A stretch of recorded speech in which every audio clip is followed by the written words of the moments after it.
what's going on? What's up, everybody? Welcome to fourth quarter. What is going on? We are back live stream on YouTube. You can always catch us on podcast, Apple, Spotify, Google. You can also catch us live on YouTube, man. What is going on? Nice, crazy good weekend, guys. Yes, indeed. Good weekend, man. Some good football and some good basketball decisions. We're gonna get into it. Mo, let's the college basketball, because college basketball season right now is starting to rev up a little bit. March Madness is coming up, guys. It is February is upon us. You know what I'm saying? So February is literally right around the corner, and so let's get your top four college basketball rankings. Right now, top four. Until they out of that spot, I'm gonna go with UConn right now, number one. Right now, Purdue number two. But right now on their heels is North Carolina number three. I'm watching them right now against Georgia Tech. Right as we speak. Okay. Then number four, I'm gonna go Houston. A couple teams on the outside looking in. I'm gonna go Houston right now.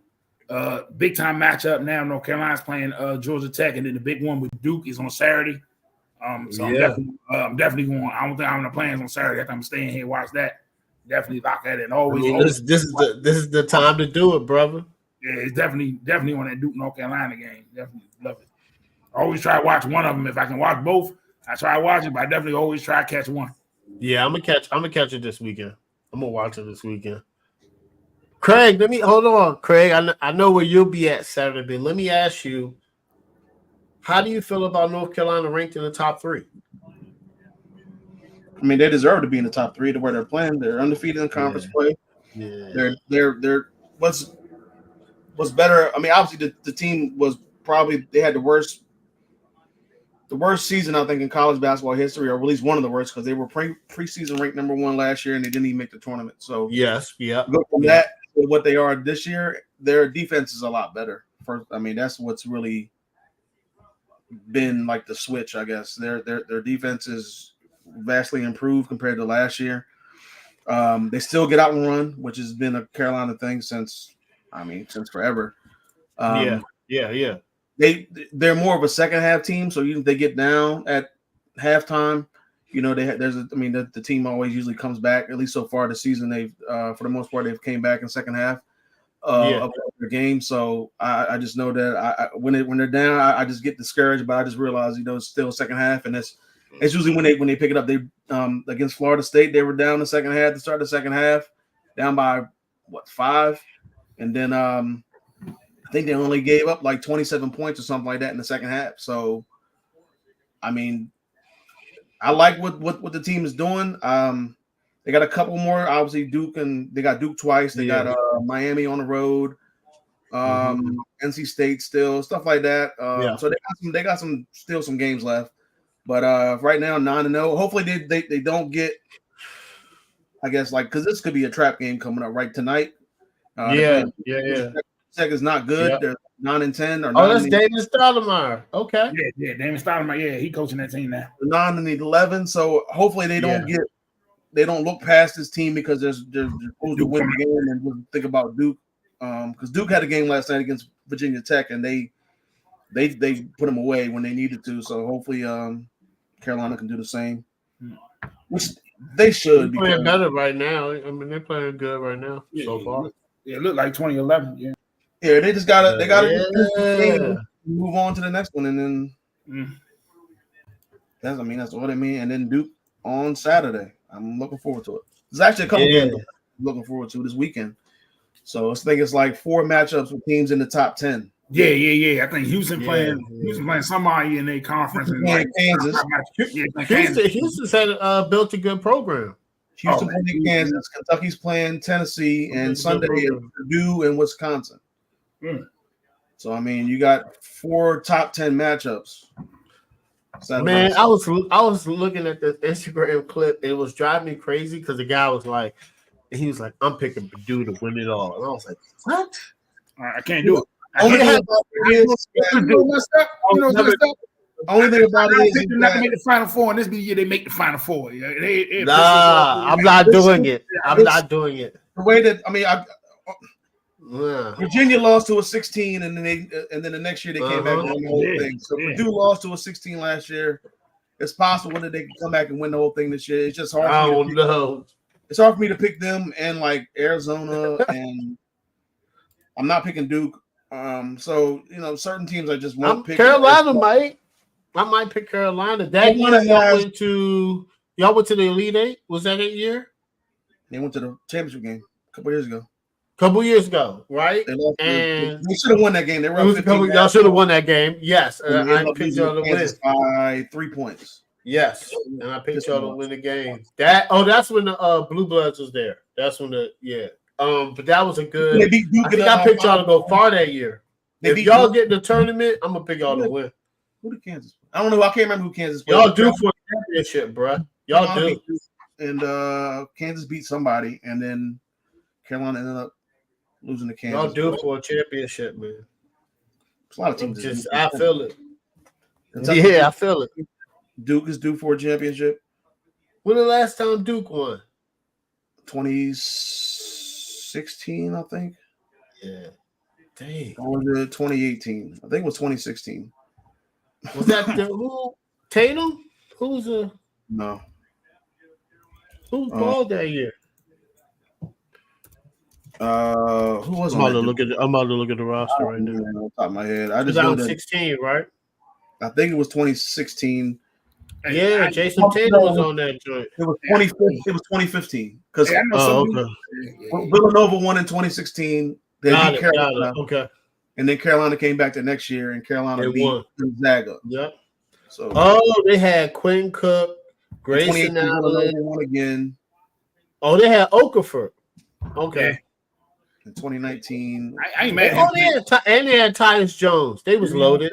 And Justice Winslow. They a couple of these guys still in the NBA. Grayson Allen and Tyus Jones still in the NBA. Hey, I ain't mad. And I feel like Jahlil Okafor was drafted. Justice Winslow was drafted. Quinn Cook won the championship with the Lakers.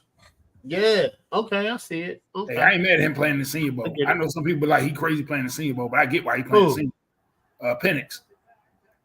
Yeah. Listen, I'm gonna tell you something right now. This is just me. I'm crazy, but listen. We're gonna talk about it later. We're gonna talk about some NBA stuff, but I'll get into what I would do, and it probably sounds crazy, but I think it would pay off. But everybody gonna hear my thoughts. That's cool with that. And it sounds crazy, but just hear me out. All right, Craig. The Bucks fired Adrian Griffith after having a 3-seeded. I heard some stuff about it when it came out. I think Moes said it as well. You probably know too at this point. And no, I don't. I haven't really been paying attention. I haven't read anything because of defense. Yeah, making defense adjustments, and he didn't know how to handle veteran players. I think he kind of he lost the locker room, right? Yeah. Yeah, right. That's what I heard. Yeah, and Doc Rivers was a consultant. And let me tell you, because Doc Rivers was a consultant in the hiring, no, I don't think he hired him, but Doc Rivers was a consultant for the Bucks. And then when they fired Adrian Griffith, he took over as head coach of the Bucks. What are your thoughts on that?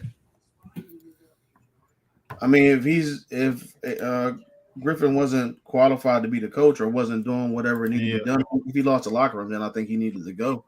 Even if the team is, I mean, obviously, what were they, 30-13 or something like that at the time? Yeah, they were third. I mean, it's sometimes you just, I mean, your record is really, really good. It's just, it could be something internal. The same thing with David Blatt had the same issue. And then he got fired. Going back to the Lakers in the 80s, Paul Westhead or whoever that was. I can't remember. And they hired Riley, right? Pat Riley. So, it's. Ooh, I'm about to ask you a question. Go ahead. It just happens. I mean, it's just unfortunate for he. I think he might have been just in over his head. I mean, he got 2 all-star caliber players, but the team when they had Budenholzer, the defense was in the top 5, and then now you're not anymore. You're in the 20s. So, and when you need to win the championship, you got Boston, who's really good on defense, and you just traded away one of your players to that team, a really good defensive perimeter player.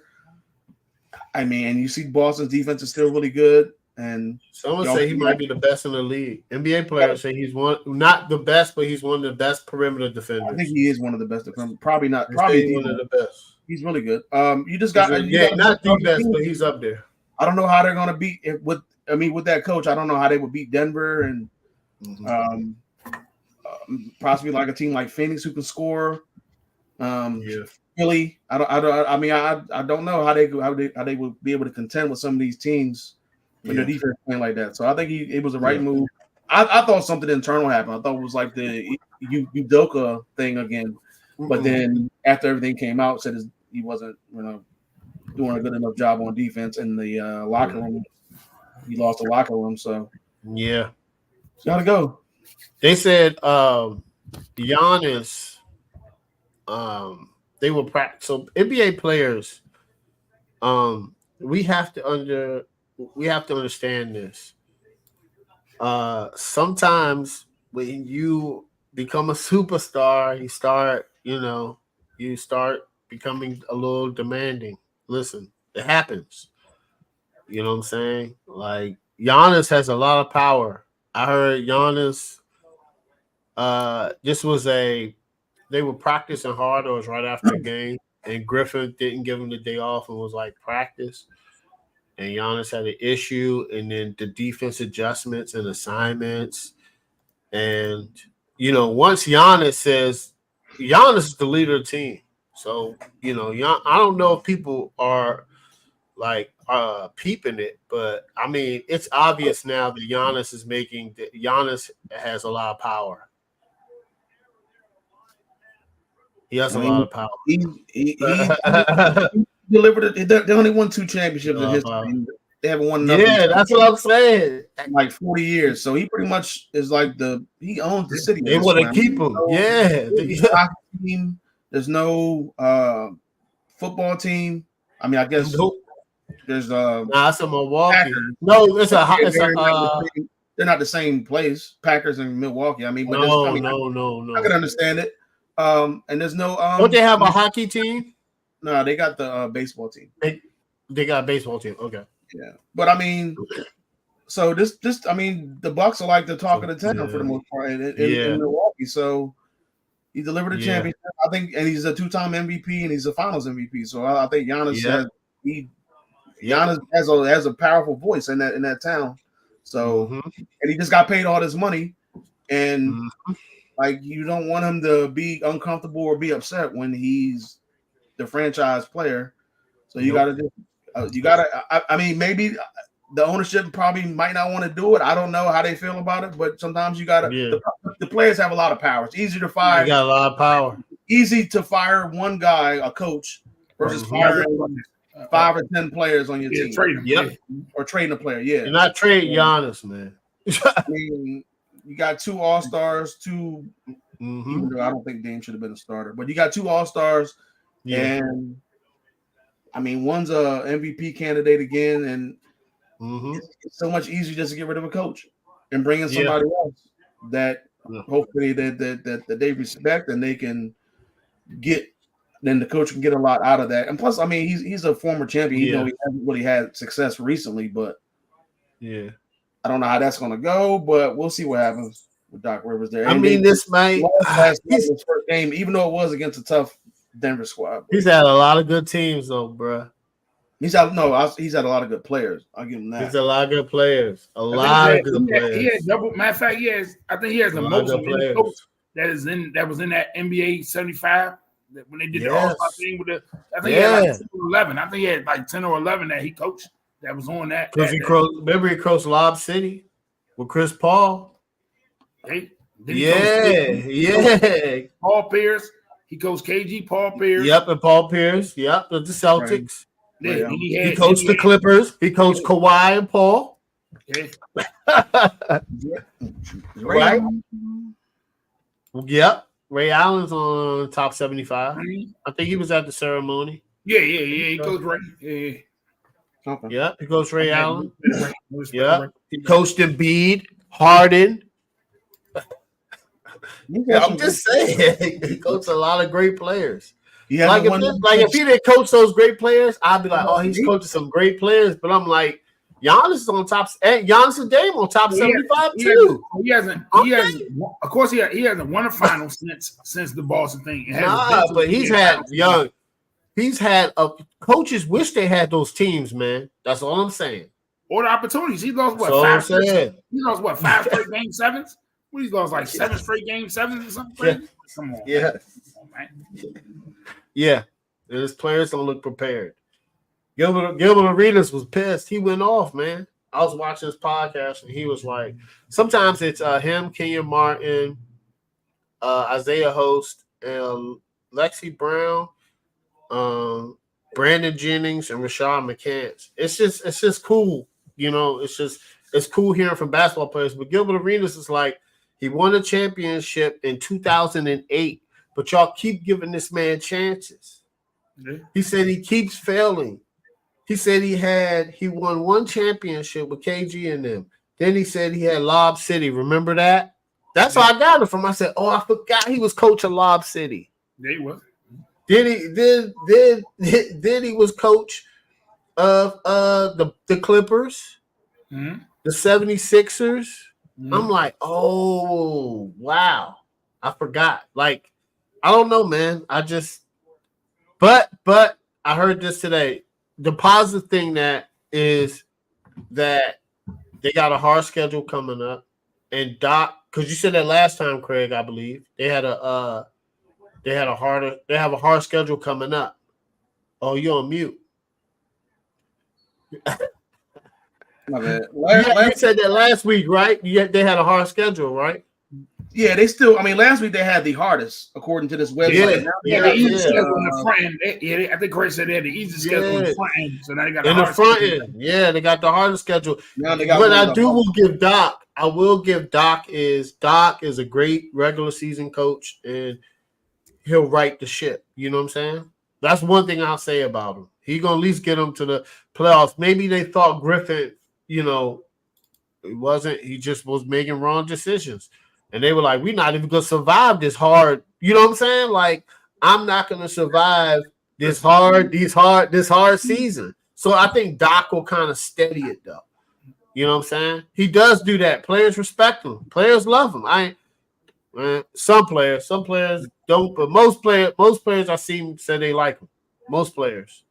I don't think he needs to keep getting head coaching jobs. It's like I don't think so. That's just crazy. Like some of these coaches in the NFL, they just keep getting head coaching jobs.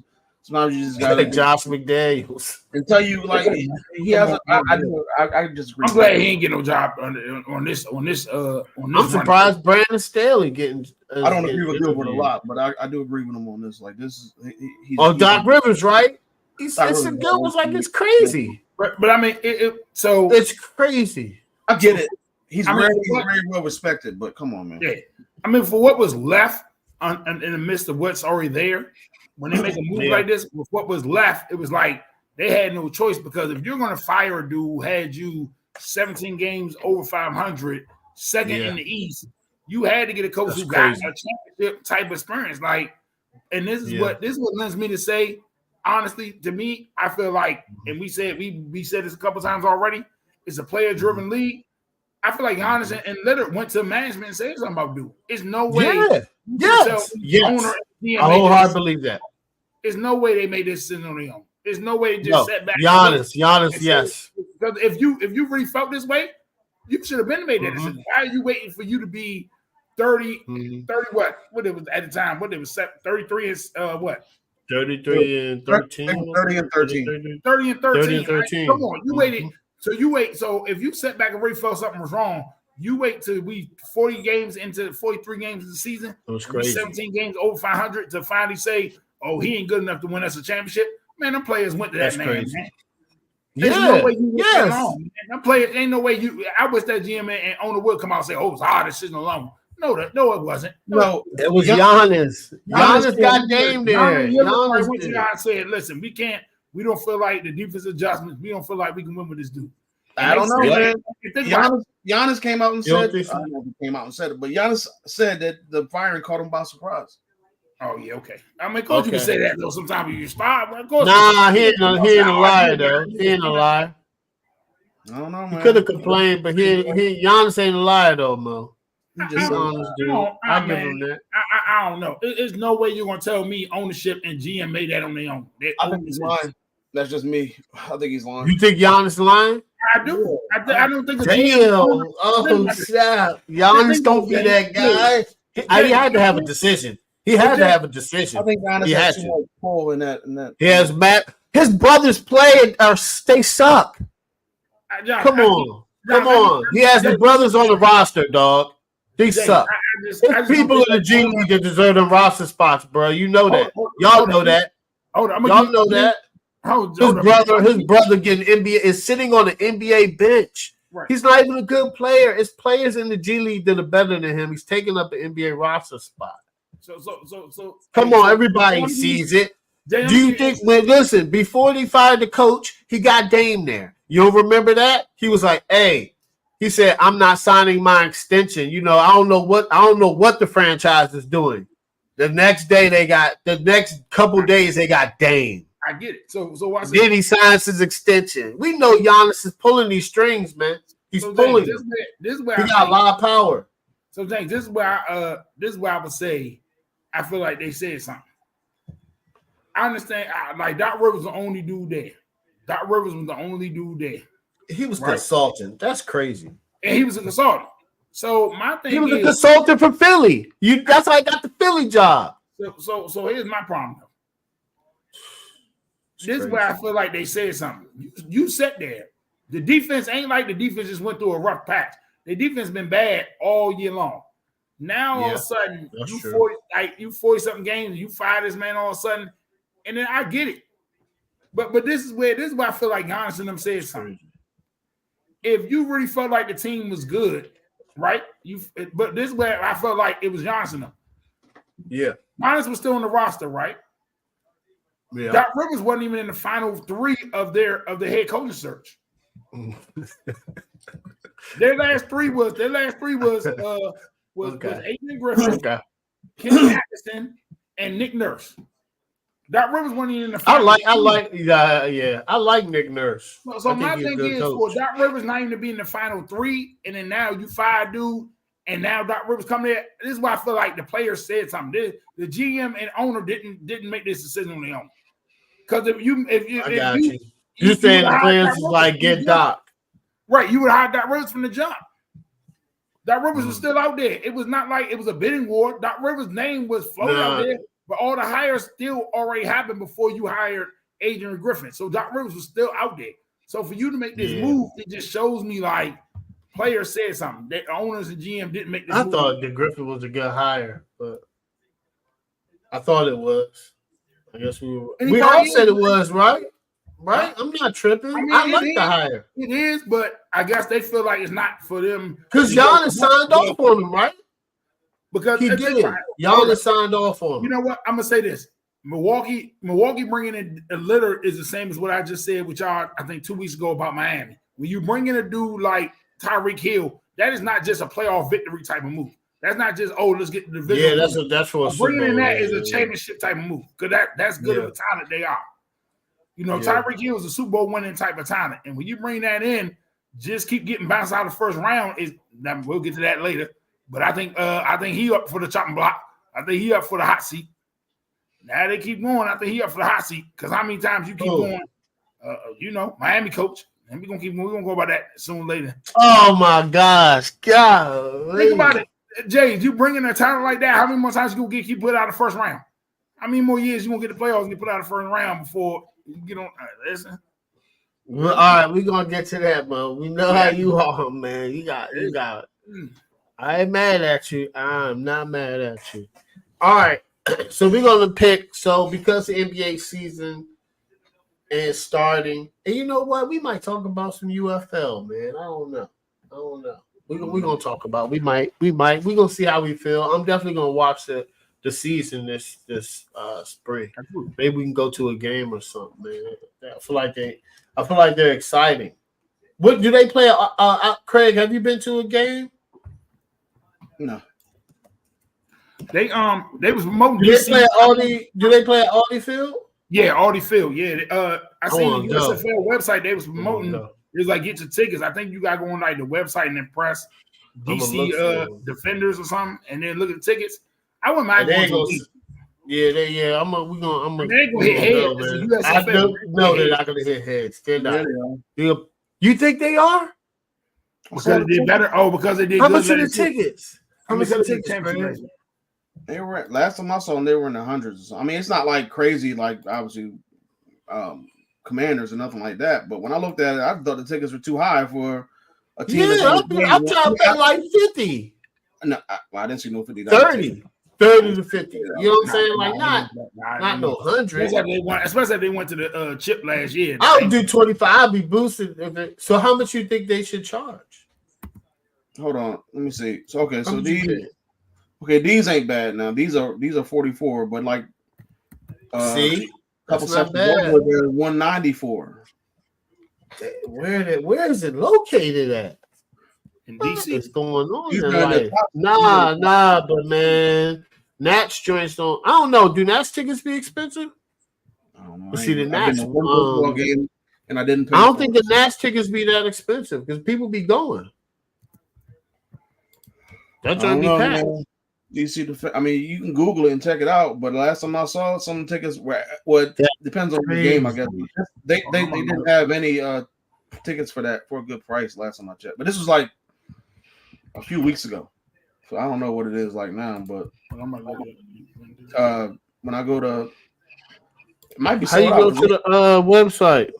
They went to the championship last year. I mean, they got beat. Yeah, I'm looking it up right now. Audi Field. I don't know, but either way, I wanna yeah, we're gonna see. I don't want to pay nothing crazy, but we're gonna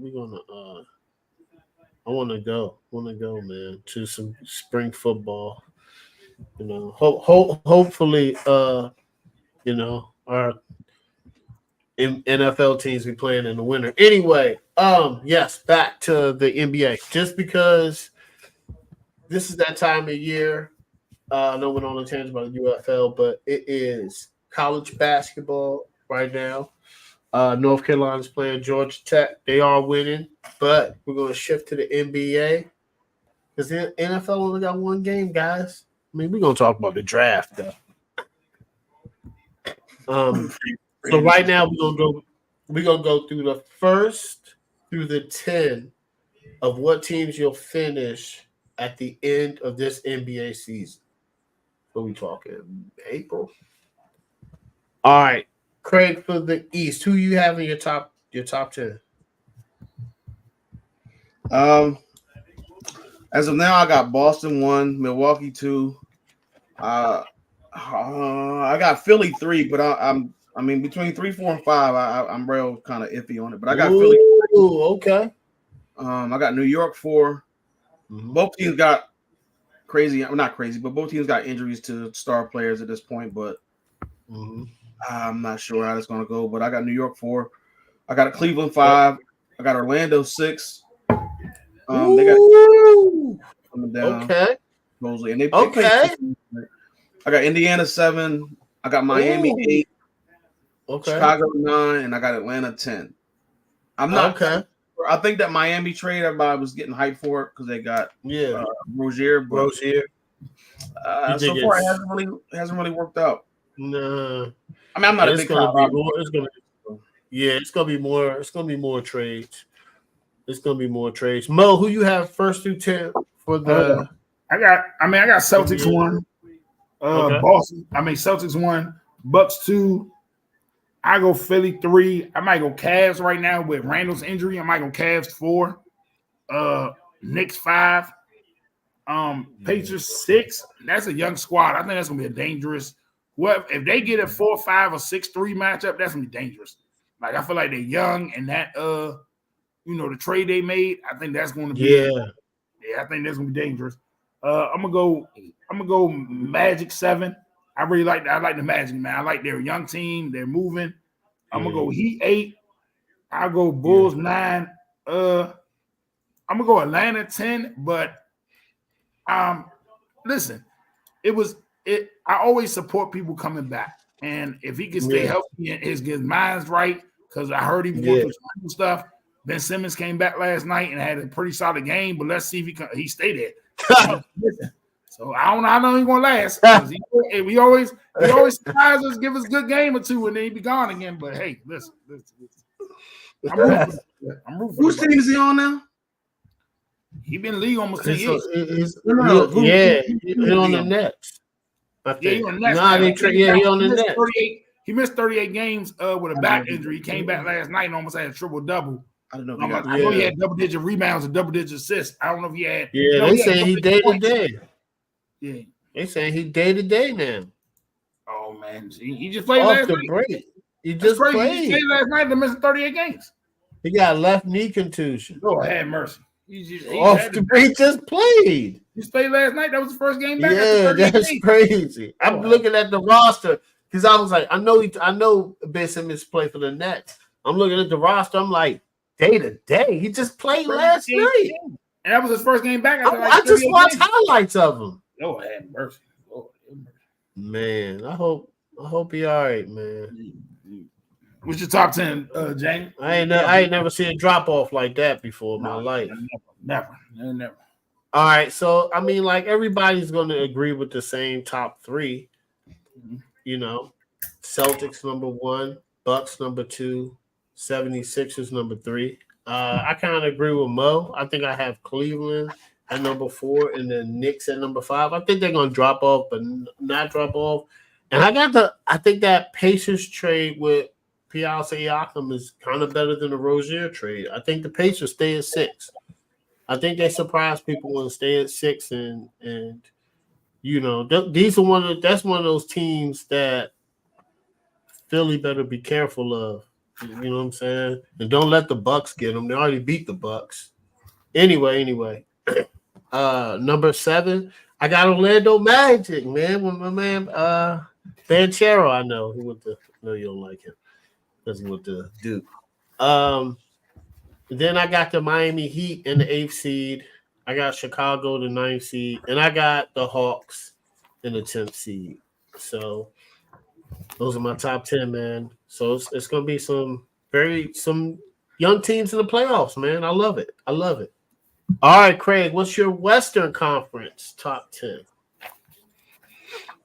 I got Denver 1, Clippers 2, Minnesota 3, Oklahoma City 4, Phoenix 5, Sacramento 6, New Orleans 7, Dallas 8, Lakers 9, and Houston 10. Craig, I can't even. There's nothing I can say to that. I can't. These are all facts. We're playing terrible. Mo, Western Conference top 10. I'm looking at it right now, the current joint, but how I think it's going to end. I think Nuggets going to go on a run. I got Nuggets. I think Nuggets going to move to 1. Clippers 2. They mess around winning back to back. Clippers 2. I'm gonna go Thunder 3, Timberwolves 4. No, I'm gonna go Kings 4, Timberwolves 5. Dang, Sun 6. Wow. Sun 6. I'm gonna go. You know what? I'm gonna go Lakers 7, Pelicans 8, Mavs 9, Jazz 10. Goodness. All right. Yeah, the West is gonna be crazy. It's gonna shift crazy. I'm gonna run. A couple teams always going to run. It's gonna be a couple teams. I think one of those teams is gonna be the Lakers, but I'm biased. But I got number 1. I got Denver Nuggets. I agree. I think it's gonna be Nuggets. Anyway, we'll get to that later. But I got number 1. I got Nuggets. Number 2. I got the Clippers. I think the Clippers finish high this year. Number 3, I got Minnesota Timberwolves. Number 4, I got OKC finish out in number 4. Number 5, I got Sacramento. No, number 5, I got the Suns. Number 6, I got Sacramento. They're gonna be like I wouldn't be surprised if Phoenix was 6 and they were 5, or Phoenix is 5 and they were 6. They just been battling. They're just really close. Number 7, I got the Lakers finishing number 7. Number 8, I have Dallas. Number 9, I have the Pelicans. And number 10, I have the Houston Rockets. And no, the Golden State. So right now, all of us have the Golden State Warriors not in the playoffs. That is correct. That's what all of us just said. That's fair. I just looked down and was like, wow. Yeah, I don't know. Right now, I'm gonna say right now. Like right now, I'm gonna say that, but I don't know. It's just so much up and down. They don't play. I don't know. They're better on the road than they were look last bad. They look bad. And I heard they're not refusing to trade. They're not willing to trade Clay or Dre. That's what I heard, but things change. I thought I saw something else that said everybody on the block except for Steph. I saw that too. So now we get mixed reports. I'm saying, like Craig, what'd you hear? I ain't heard nothing. But I haven't really been keeping up with the Warriors since. Pretty much. They've been terrible. So. And with the trade deadline next Thursday, right? The 8th, right? Yeah, that joint gonna be crazy. That joint gonna be active. Yeah, it is. You right. Yeah. Yep, that joint gonna be active. Like, I know we got Rozier and Siakam. I think D'Angelo Russell's gonna get traded. I think Zach LaVine's gonna get traded. I think Dejounte Murray's gonna get traded. I think the only reason a lot of people been hesitant because his injuries, his injury issue with Zach LaVine. Like I think he was just injured. I don't know if he's back. But I think that's why a lot of people are hesitant to kind DeMar DeRozan. I think Chicago might blow it up. Like, I don't know, man. This is crazy. It's going to be a lot of trades. I seen Tyus Jones in a lot of trades for the Washington Wizards. Yeah. This is going to be interesting. It's going to be very interesting NBA season. Dang. The Golden State Warriors just won a couple of years ago, guys. They're not about to make the playoffs. The drop. That's crazy. You have your run, but after a while, man, I don't know. Yeah, it happens to all the great teams. It happens. It happened to the Lakers. It happened to the Bulls. It's happening to the Patriots. It's just when it's going to happen to Kansas City when Mahomes retired. That's just when you get a generational player. Mahomes ain't retiring for no. Nah, but I'm saying they're gonna go on a run like the Lakers and the Patriots. It's just gonna be one of those great franchises.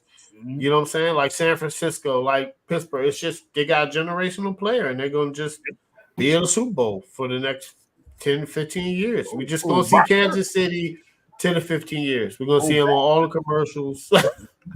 We gotta get used to it now, just like we used to see the Patriots. All right. Craig, I've been wanting to ask you this for a while. I got to start off with you. And actually, it's been some interesting hires this offseason. I kind of seen it shift, right? We've seen it shift, right? I'm not tripping, right? It's a lot of young coaches in the NFL. A lot of young coaches. A lot of coaches our age in the NFL, guys. Our peers are coaching grown men. This is just happening. You know what I'm saying? It's literally a lot of younger guys. Maybe like I think Vrabel's like 50, but that's still young. You know what I'm saying? It's 37 to 50.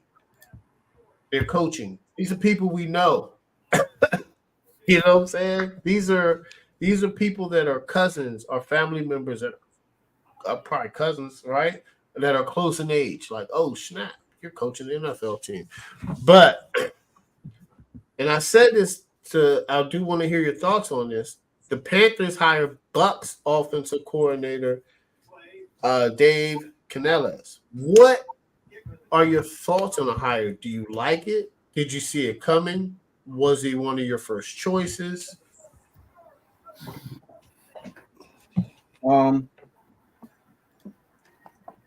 Okay. I don't hate it. I'm not really.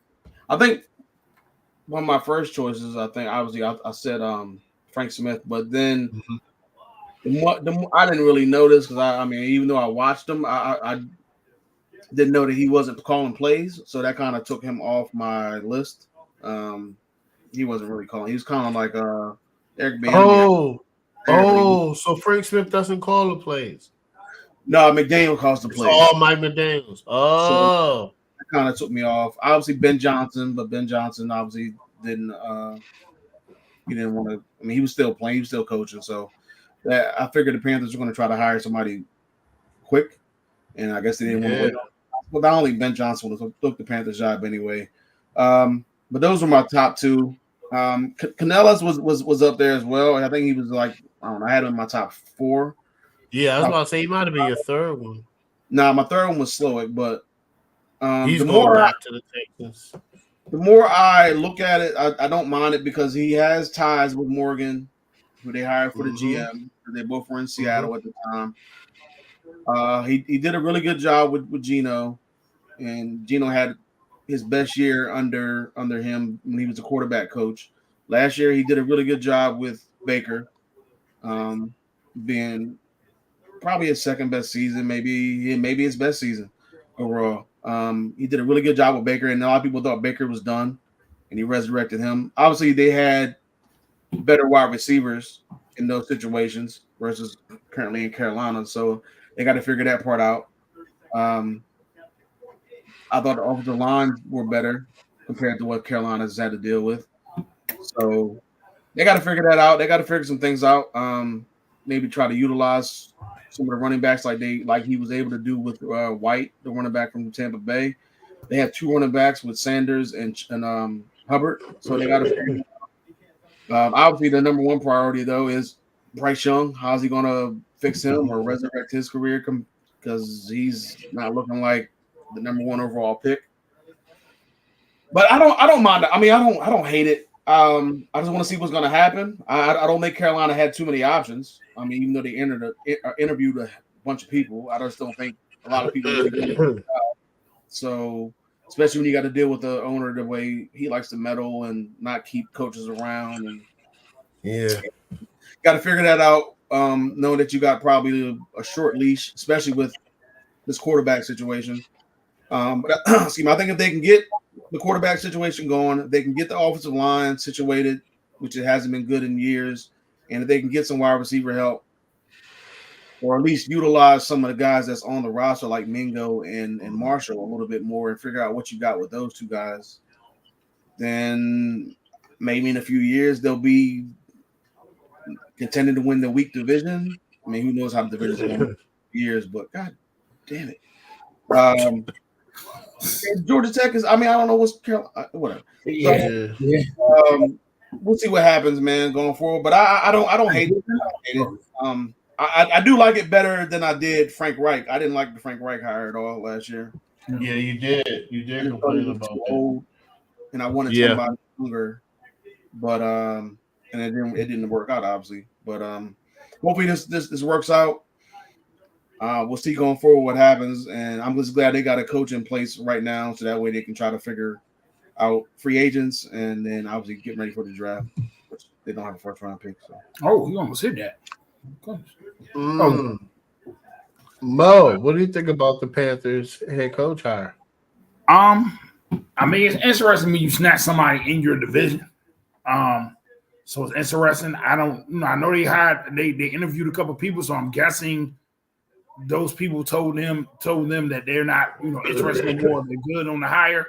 So I mean, already he brought in the wide receiver coach, I think it was from Tampa Bay also, with him. But he said as a name office coordinator, but he's gonna call plays. He already said as the head coach, he's gonna call plays. So first thing is gonna be adding weapons to Bryce Young. If you're keeping them, which I'm guessing Carolina's going in there, staying with him to see if maybe that was just a bad year, bad regime or something. You got to add weapons around him. You got to, like Craig said, use the running backs more. You got to add more weapons around him. His leading receiver or go-to target can't be Adam Thielen at 38 or 37, how old Adam Thielen is. So it's going to be interesting to see them add through the draft and through possible free agency. You don't have a first-round pick, so that means now you're going to hit on free agency and hit that second-round pick. You got to really know and target who you want and really know what is it going to be. This is a deep wide receiver class, so I think you're definitely going to catch a decent receiver, a good receiver in that second round. Because because even with 6 or 7 going first round, you're still going to catch one on the back end early in the second round. But I think it's a good hire. I mean, you hired another offensive-minded dude, but maybe younger. You saw the work he did with Baker and other quarterbacks. You said, let's see what he can do. So I'm interested. I'm definitely interested.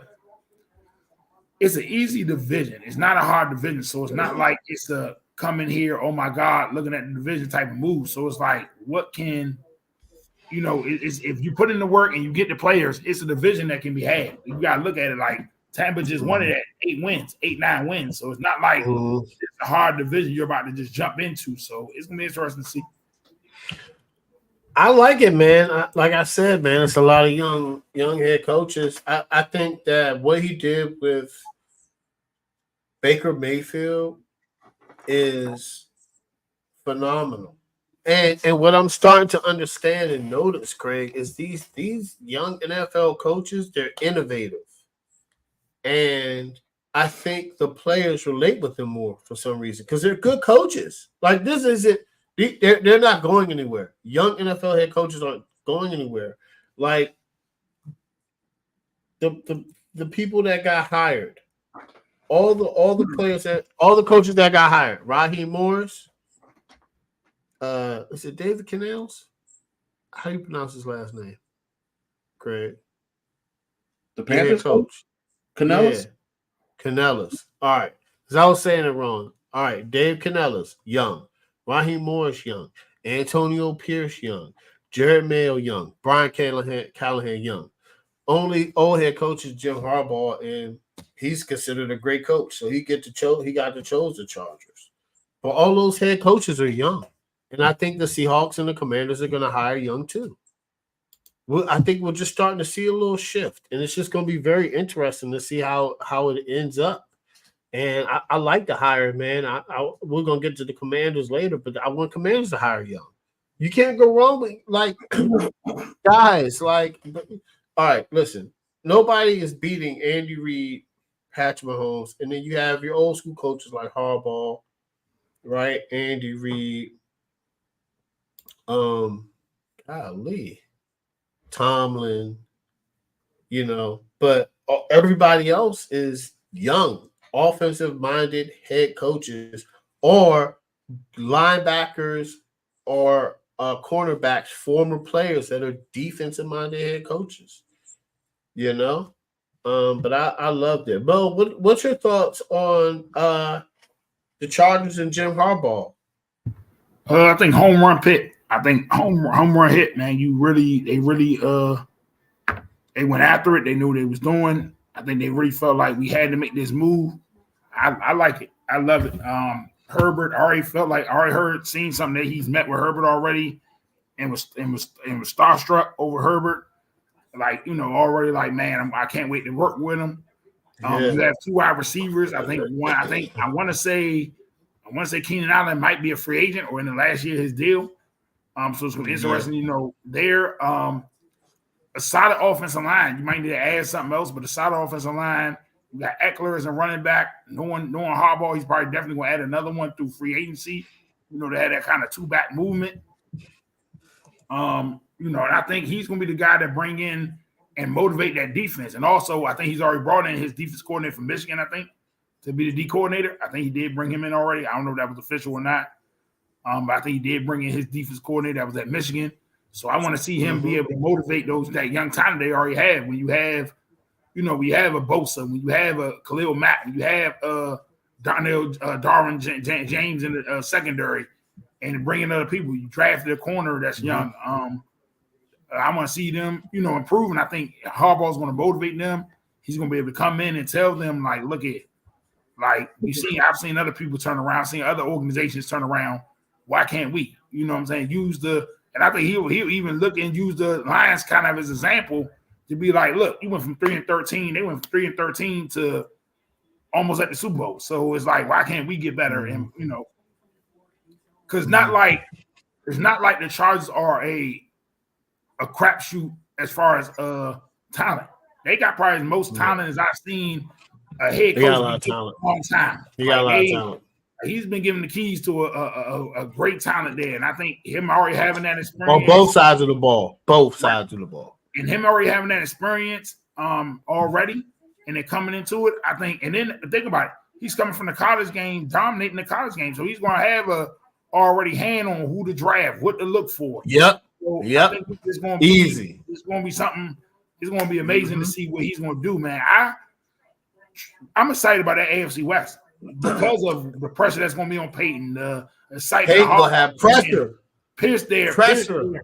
Yeah, Pierce coming in. And then, we're going to get from Kansas City. I think that division, it would not shock me if that division makes that kind of AFC North move next year as far as like most exciting. It's like how it's going to be next year going to be interesting, man. You know how it is every year, Mo. Yeah. 6 new playoff teams. 6 new. It happens every year. I don't know what it is. The NFL is unpredictable. That's why we like it. And everybody had that. Anyway, I'll get to that. I know y'all seen that on Instagram, that conspiracy theory, like it's going to be because the Super Bowl, the NFL has a Super Bowl logo, and it's always these colors. But it just happens the teams that make it match the color. And people are like, oh, the NFL scripted. It's going to be the Ravens versus the 49ers. Wrong, guys. The Chiefs are in the Super Bowl again. Like, you know what I'm saying? But, Craig, Jim Harbaugh to the Chargers. What's your thoughts on it? I mean, it's a good hire. They got a veteran head coach. He's not really an offensive guy. Even though he played quarterback, he's not really he's not a defensive guy. He was special teams, right? So, I think it's special teams. But he did a great job at Michigan. Before he was special teams. Harbaugh, isn't he special teams or what? No, that's his brother. Oh, okay. Harbaugh is a quarterback. Yeah. Harbaugh played quarterback. Yeah, I know that. I just for some reason I just get him all the time. Nah, he offense. Harbaugh straight up offense. So he's been a really good coach everywhere. He's pretty much everywhere he's been. He's with the 49ers. He was a really good coach. Took the team to a Super Bowl.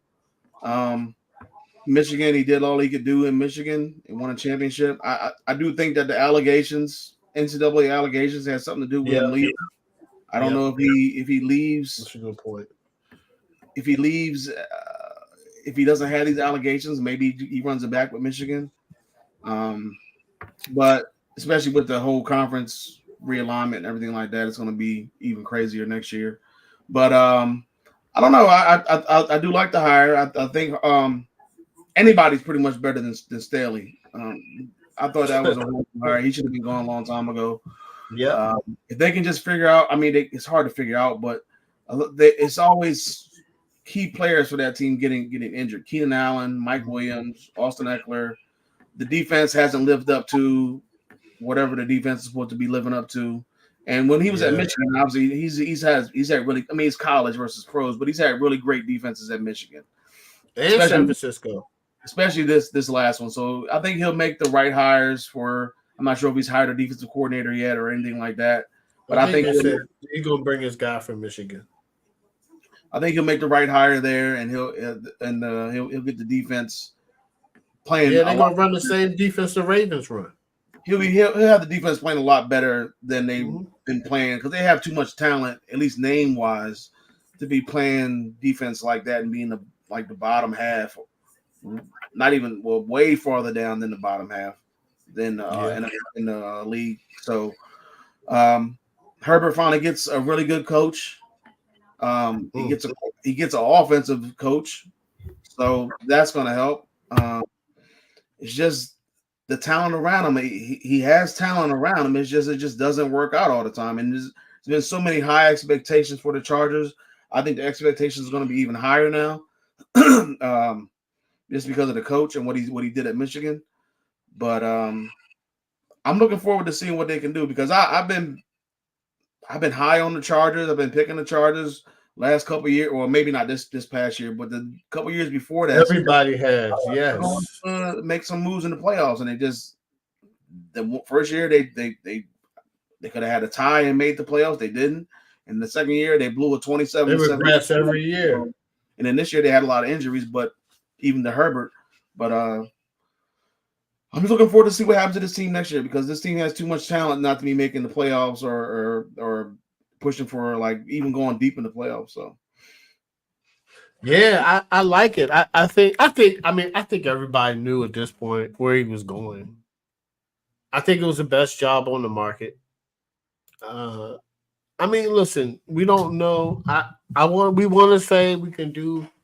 Everybody's a great talent evaluator of the quarterback position, but you don't know. Nobody ever knows with rookies. They could be great, they could suck, or they could be decent. You know what I'm saying? Like you can get a Kirk Cousins in the third round. You know what I'm saying? You can, or you mess around and get Lamar Jackson. You got your 2 MVPs and resurrect your franchise. We'll get to that later. But or you drafted Josh Allen, or you drafted Baker Mayfield, or Sam Darnold. So we don't know, but Herbert is a good quarterback. We all know that. I think Harbaugh will elevate his game, and it's the past. But nobody wanted them to hire Staley. I don't even know why they hired Staley. Everybody said it was a bad hire. He didn't have first of all, he didn't have the experience. He's not like McVay. McVay was an offensive coordinator for years. McVay worked his way up in the NFL, kind of like Ben Johnson. One of those guys that stayed with the organization and first their receivers coach, then their tight ends coach, then their quality offensive assistant, then their quarterbacks coach, then their offensive coordinator. That's the type of path Sean McVay did. That's the type of path Ben Johnson has done. Andy Reid did that path, right? Where it's like, I'm working with the offensive line. People don't even know that. Andy Reid was on the staff of Mike Holmgren. Well, everybody knows it because that's Mike Holmgren's coaching tree, but he coached offensive line. You know what I'm saying? So that's just kind of how you first you coach a position, then you go up. He didn't do that. He doesn't have any experience. I don't even know why people want to hire him. I don't think he's a good coach at all. I don't even think let's see if he's a good coordinator. And that's the Rams had a star-studded defense. So I don't know. Let's see. Let's see how you can really coach. Because a real good coach, as we all know it, can coach people up. That's the point of a coach. They make average players look good and good players great and great players generational. That's what great coaches do. Andy Reid has to have Patrick Mahomes. Patrick Mahomes, he pushes Patrick Mahomes just like Phil Jackson pushed Mike and Kobe. Just that little thing. You know what I'm saying? That little thing to make them mad. To win. Because they have people. It's hard for somebody like Jordan to get extra motivation to be that great. Phil pushed him a little bit. Pass the ball. You know what I'm saying? You can't play this style of basketball, Michael, to win. And Michael was balling before Phil, but I think, I think the great coaches just tweak a little bit and they motivate great players to be great. You know what I'm saying? Like, it is what it is. So I like the hire. I'm going to start off with this one, Raheem Morris. And we're going to get to Belichick right after this because that was very interesting. But we'll get to Belichick. But the Falcons hiring Raheem Morris, you know what? A lot of people don't like him, but I think he's going to be a good coach. I think he's a good coach, man. I think that, I think he's going to be a good fit. I think he's going to turn around the franchise. But once again, and this is what Antonio Pierce is faced with, and this is what Raheem Morris is faced with. They don't have a quarterback. They don't have no quarterback. The quarterback free agents are Kirk Cousins coming off Achilles at the age of 35, and I think Baker Mayfield. Right? I mean, you can sign Jimmy G, We all see what that looks like. So those are the two quarterbacks that's on the free agent market. I mean, now Atlanta has the 8th pick, so they're able to do something if they want to, but he's in a tough position without that quarterback. You could be the greatest coach.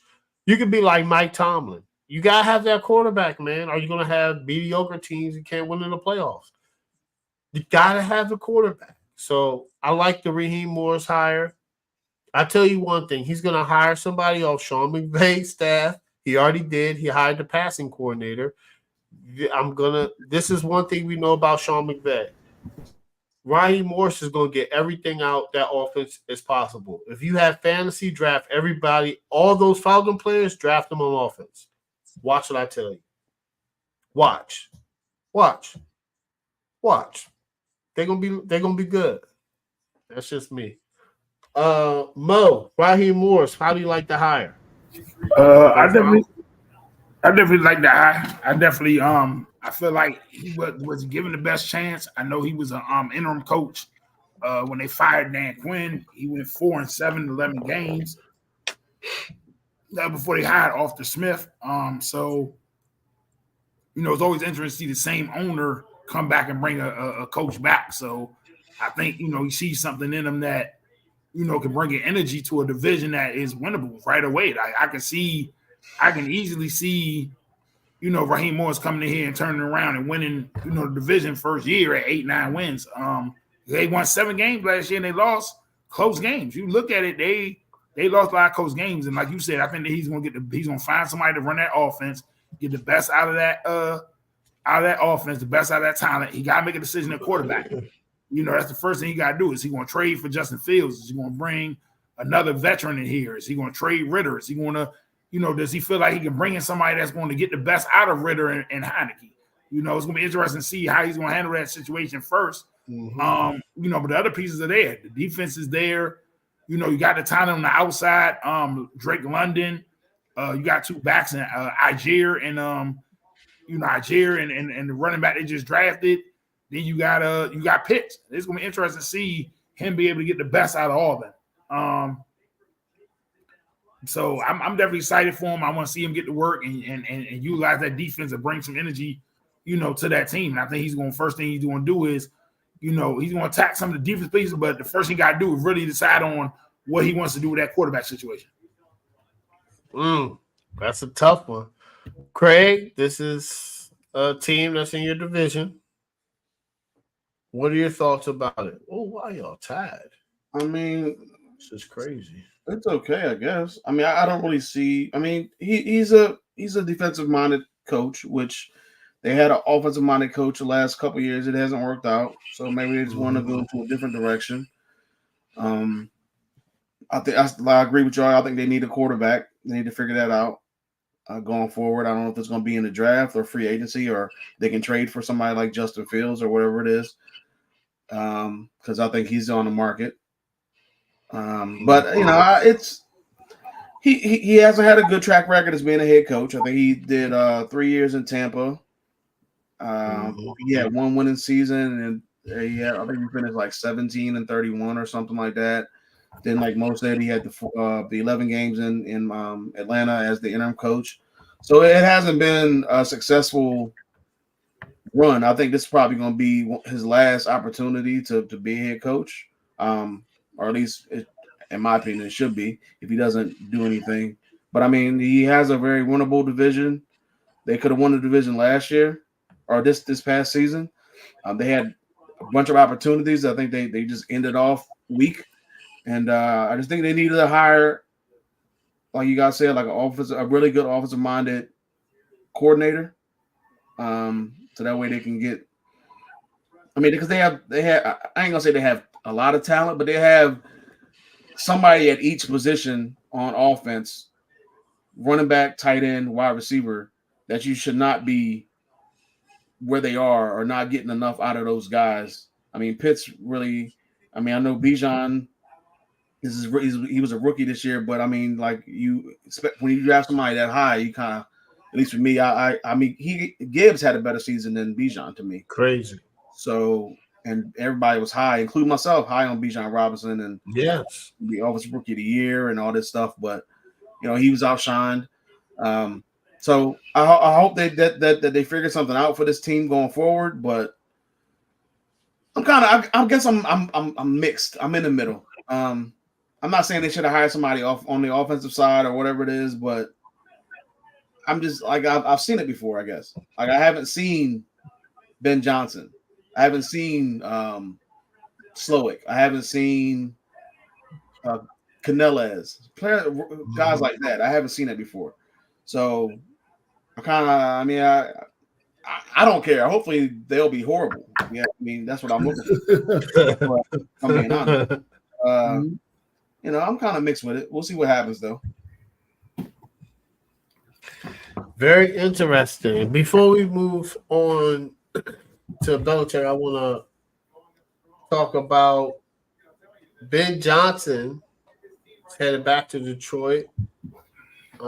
Mo commented on this earlier that Schefter said teams he was asking for too much money. And teams were like, no, we're not trying to pay you. I don't know what the amount is, though. It got to be a crazy amount. But he's going back to Detroit, and I think it's Bobby Swope's going back to Houston, right? I believe so. That's what I read, right? I believe so. I believe he's going back. Yeah, I don't say that on my ESPN app. No yeah, news, yeah. He agrees with New Deal will remain with the Texans. Man, he's only been there 1 year, so I can understand that. Get a little bit more experience. Yeah. And people are knocking Ben Johnson, right? But here's the thing. All right. The way Dan Campbell spoke, I'm not going to lie. I will come back to. People like, oh, I can't believe he did that. Well, time out, guys. He just lost the NFC Championship, and the way that the head coach came out and talked to us, he probably had a conversation. Was like, man, let's try to run it back. He's still gonna get it. It's still gonna be jobs open. He's still gonna get. It might be some really good jobs open next year. Yeah, it might be some good jobs. Yeah, it might be some good jobs.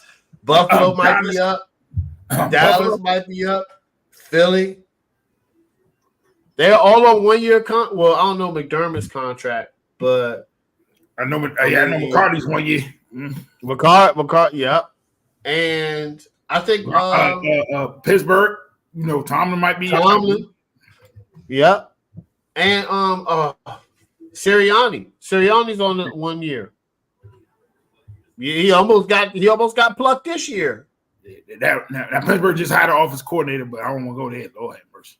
Oh, man. They hired Arthur Smith as the offense coordinator. I don't like him, man. I don't think that's no better than what you had, but I mean, it's an upgrade against the head coach experience. But why don't you go grab the passing coordinator? He can run the same. Hey, you know what? What does Frank Smith do, Craig? Is he like the quarterback coach or he's the passing coordinator? Frank Smith? Oh, because I would take a shot on him. Yeah, I would. I'll take a shot on him. He's technically the offensive coordinator, but he just doesn't call plays like you would think he would. I would still hire him though. It's Mike McDaniel that calls the plays, but I guess you could hire him and he'll be like Eric Bieniemy, I guess, where he didn't call plays, and then he can come in there and try. Better than Arthur Smith. Better than Arthur Smith. Hey, local news. Craig, he's a better hire than Arthur Smith, bro. What'd you say, Mo? JP Angelos just agreed to sell the Orioles to two private equity billionaires for $1.725 billion. He needed to go. Honestly, he was horrible. Wow. He did some crazy things with some of the media broadcasters up there, and some of the media. In Baltimore, he was a horrible owner. You talking about Baltimore? Yeah, for the Orioles, he was horrible. I mean, I didn't know that. Really weird things with some of the broadcasters up there. Like he's not fired, but he suspended the owner. Wow. I mean, the broadcaster was suspended for games. It was something crazy. Yeah. We're talking about basically just answer the question. Or he was just giving his honest opinion about something. And he just That's took crazy. a weird way, I guess. I don't know. And he suspended him. It was just weird. I don't know. He needed to go. About time. Wow. I'm not even an Orioles fan, but I think he needed to go. Wow. Okay. Yeah. Just very interesting. Let me, Craig, get your thoughts on this. Belichick was brought in to Atlanta for a second interview. A lot of people thought he was going to be the coach in Atlanta, but he was not offered the Atlanta job, and he didn't interview anywhere else. Number one, the first question is, why don't you think anybody else interviewed him? And do you think he'll end up on a team next year? Do you think he'll be a hot candidate next year? I guess. I mean, well, going back to the Ben Johnson thing real quick, I think he did the best. Oh, okay, yeah. Just real quick, I think he did the best decision for him, and I think like you guys were saying, I think there's going to be so many probably better coaching opportunities out there next year with the Eagles, Cowboys, Bills, Dolphins, like all these really good teams. So I think he's going to have his choice next year, and I think he probably could be even hotter, like an even more attractive coaching candidate. Bill Belichick, like I mean, I thought he was gonna get a job somewhere. I mean, him. I thought he was too. Vrabel, I thought he's still out there. I mean, it's still an opportunity for both of these guys. Obviously. It's getting tight though. Commanders and the Seahawks are still out there, so it's especially with Ben Johnson not taking the job, it's a possibility. I know the Commanders have interviewed a couple other people, but I know they haven't interviewed Bill Belichick. I don't think they have any interest in. Yeah, I don't think that no contact has been made. I don't think they have any interest in Bill Belichick. I don't think either team is hired or have any interest in Bill Belichick at this point. Not saying Seattle can't make a late push. I think they were trying to get. Obviously, they were trying to get. Quinn, obviously, and Ben Johnson. So they were trying to get him too. But now that that's out the window, it could be. I don't know, man. But it's kind of sad because I wanted him to break the record. I don't know why, but I wanted him to break the record, even though I don't really care for Bill Belichick like that. I don't have dislike to him either. I'm just kind of in the middle. I think he's one of the greatest coaches, if not the greatest NFL coach of all time. Even though the last 3 seasons without without Tom Brady has been bad. I just think he wants a lot of control. I mean, I'm guessing he wants a lot of control. He wants to have that coach GM type role, whatever it is, and some teams just don't want to give it up to him. We saw what happened to Commanders are a perfect example. I mean, they had Ron Rivera. He was the coach / GM or whatever it is, and that didn't work out at all. He made some horrible decisions. So and then how Bill Belichick was just running the Patriots the last couple seasons, that didn't work out. So I mean, some bad decisions there. So if he's looking for that type of control, even though he said before he left New England, he would not do it, or he could do without it, or wherever, give it up. I don't know what he said in that interview with the Falcons, and for nobody else to even have an interview with Bill Belichick is kind of crazy to me, because I mean he is still a really good veteran head coach. I just don't know what the rumors are that's going. I mean, I'm guessing there's got to be something, right? Like he can't just not go and not get an interview with how many teams was it? 7 teams? 8 teams? 7. Yeah, about 7 to 8. 7. Yeah. So I mean, how is that possible to have the greatest coach in NFL history, arguably, not get outside of the Falcons, not get another interview? I don't know, man. So it's kind of weird, and it's going to be kind of weird not seeing him on the sideline because he's been there. It seems like forever.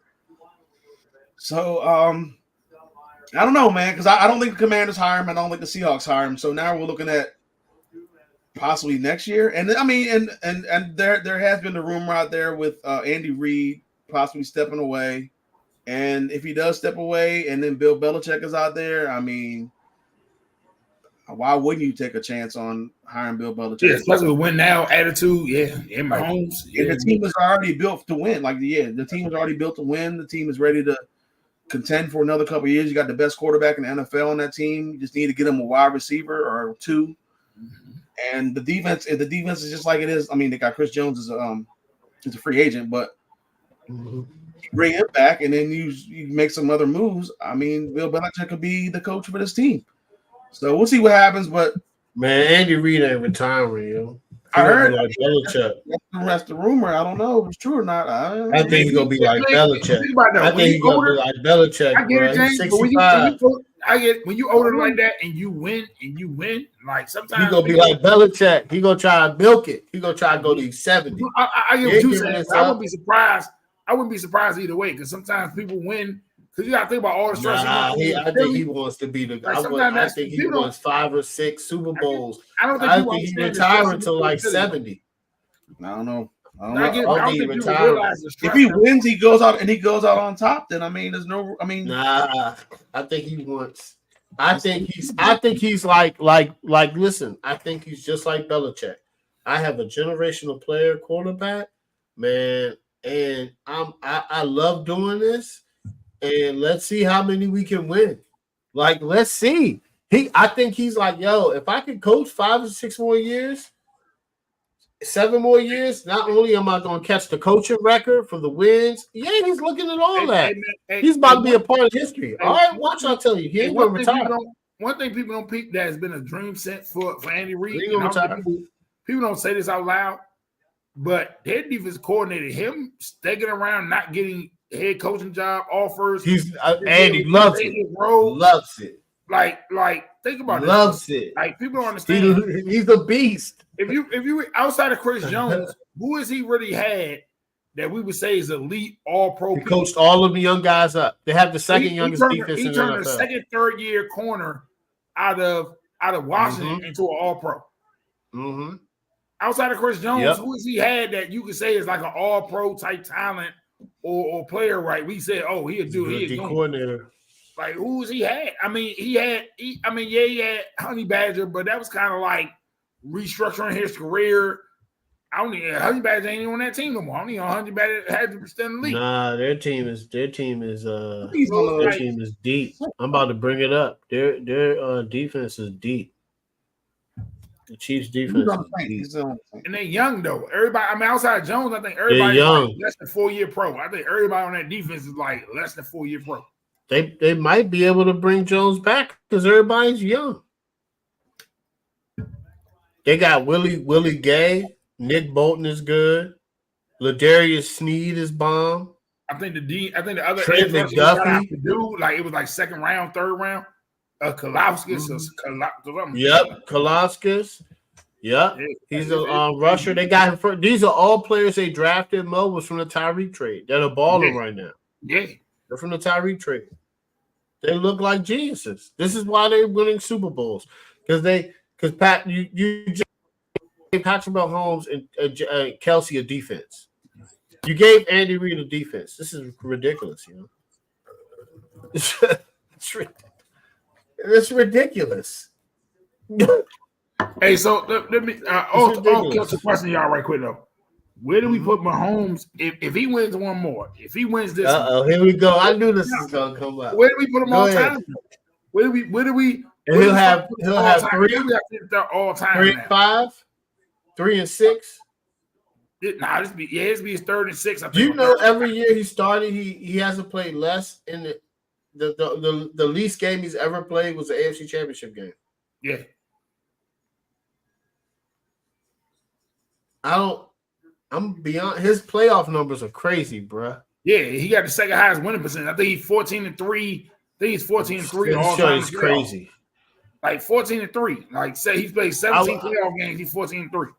I was listening to Nick Wright and he broke it down. He said Patrick Mahomes is a generational talent, right?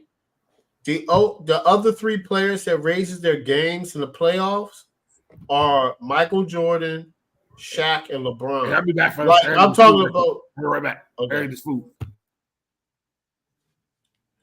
Okay, so but you see what I'm saying? Like Michael Jordan in the playoffs numbers was crazy. Shaq numbers, like Shaq's what he averaged in the finals on that run was crazy. I ain't never seen nothing like it. You know what I'm saying? But right now, where do I have him?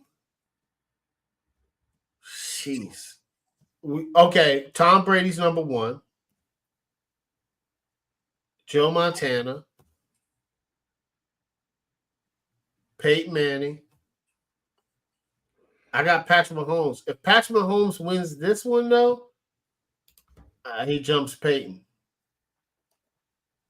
If he wins, he'll be third. He got to win one more for Montana. But, I mean, I believe what Chris Bouchard said is right. He's Jordan Ness, He's a beast, I ain't never seen nothing like this, I ain't even going to lie. That's right. He's on my wall right here. Patrick Mahomes, right to next to Kobe. You hear him name drop it? You heard him at the press conference? Somebody was like, hey, Patrick Mahomes, how do you feel to be in the Super Bowl? He was like, job not finished. I said, okay, slow down. But, I respect that he could say it of all people. But you know what I'm saying? He was like, job not finished. And he's mentioned it a couple times in interviews that he listens to a lot of Kobe's motivational videos. And, look at the way he plays. I can only I can only just vision it. Like, yeah, of course, you look at Kobe Bryant videos because you're one of the best at your position. You're the best player in the NFL. What do you have from Craig? You have me in your top 5? From a talent perspective, he's number 1. No, if he wins.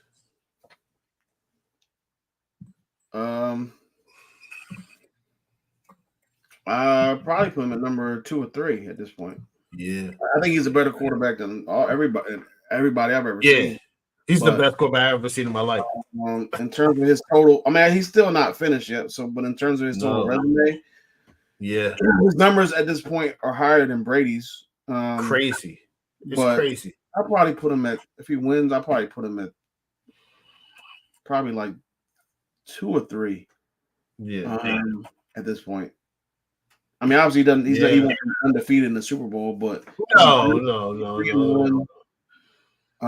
This playoff record is crazy, Craig. I probably he's been in 6 AFC championship games, 4 Super Bowls. That's crazy. Never seen nothing like this. This might be his best run because the team around him was bad, or not bad, but this had all the drops. The teams were terrible, Craig. They were terrible. First time. For 2 games, he had to go on the road. He was underdogs in 2 of those games. Kelsey hasn't been playing good like this year. He hasn't been like Kelsey we've seen in the past. Oh, snap. South Carolina beat Tennessee. South Carolina beat Kentucky a few games ago. So I think he's already in my top 5. I probably would just put him up there a little bit higher. Yeah. He's just a really great quarterback. So,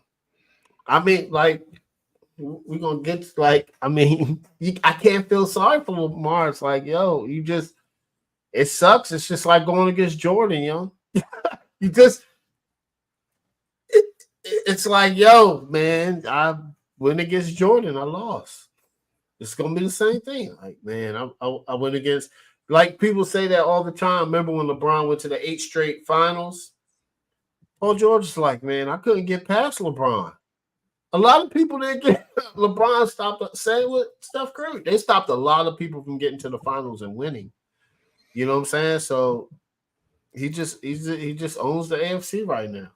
I've never seen nothing like this. He only has 3 playoff losses. And he lost to Tom Brady in the AFC Championship game. He lost to Tom Brady in the Super Bowl. And then he lost to Joe Burrow in the AFC Championship game. That's it. That playoff record is crazy. And Craig, I'm not gonna lie. I think this is his best I've ever seen him play. It's the best I've ever seen him play. That pass to Kelsey? What? I was like, come on, man. Why did I even bet against him? We gonna when Mo get back, we're gonna give our thoughts about this. this Chief Ravens game because it was very. I know you got some stuff to say about that.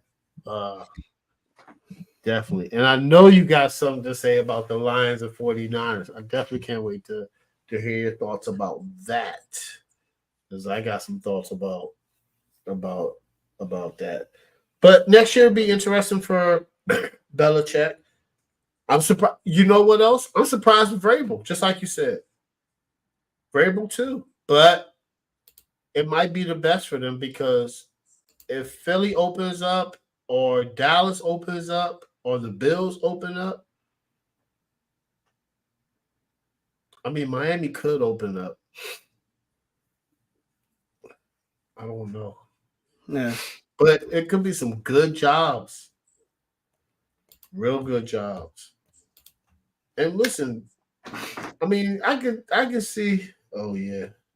Oh, that's crazy. It's still This is so stupid. still early though, bro. Still early. It's still early, man. Still early. It's still early. It should not be happening. They should be blowing this team out. They're looking Yeah. past it. It shouldn't be happening, but it is what it is, man. I think y'all gonna still pull out the win. Look at that. Let's go. Take it to the house. Buckets. Come on, man. Y'all got this. Come on, man. Yeah. Y'all North Carolina, man. I'm telling you. But I understand because I do the same with the Lakers. You know what I'm saying? Who I don't even want to talk about, man. I know I said we're gonna win the championship, but I don't understand what's going on, man. The rotations are crazy. I don't know how D'Lo keeps getting paid. Am I tripping? But I don't know like how D'Angelo Russell keeps like because he's probably gonna get traded. I wonder how many teams this will be. Like 4 or 5? I'm not sure. I know he played with Minnesota and He played Minnesota. He played for the Lakers. He played for the Nets. Then he played for the Lakers again. Yeah. This is going to be his 5th NBA team in like 6 years or something like that. 7 years. You know what I'm saying? He's not consistent. And he don't play defense. I hope, which I don't think we're going to be able to get, I hope we get Dejounte Murray from the Hawks. Now, if we get him, and maybe Tyus Jones, I think will be a lot better. But the Lakers just got a lot of work to do, man. I'm not happy about it.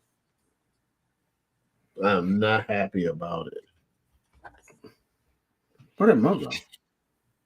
I don't know, but I'm about to push past it. All right. Chiefs, Ravens, AFC Championship game. Give me your thoughts, Craig. I picked the Chiefs to win this game because I doubted Mahomes twice, and I wasn't going to pick against him the third time, even though I thought this. Miami? Yeah, I did because I just thought the way they. I mean, I don't know. I thought Miami they played well. My thing was going in was Miami played well last year without Tua, and they lost by 3 to Buffalo on the road. And as I figured, and their offense is better this year, and they're getting everybody back. So I figured it was gonna, and then obviously Kansas City had all the drops. I just thought it would be a better showing. I thought they would play better, even though it was really cold and all that. But I don't know, man. I can't pick Miami again. I think they need home field or something because there's too many really good teams that don't have a dome or playing cold weather in the AFC. So if they don't have home field, that's why I think he's gonna be on the hot seat next year. But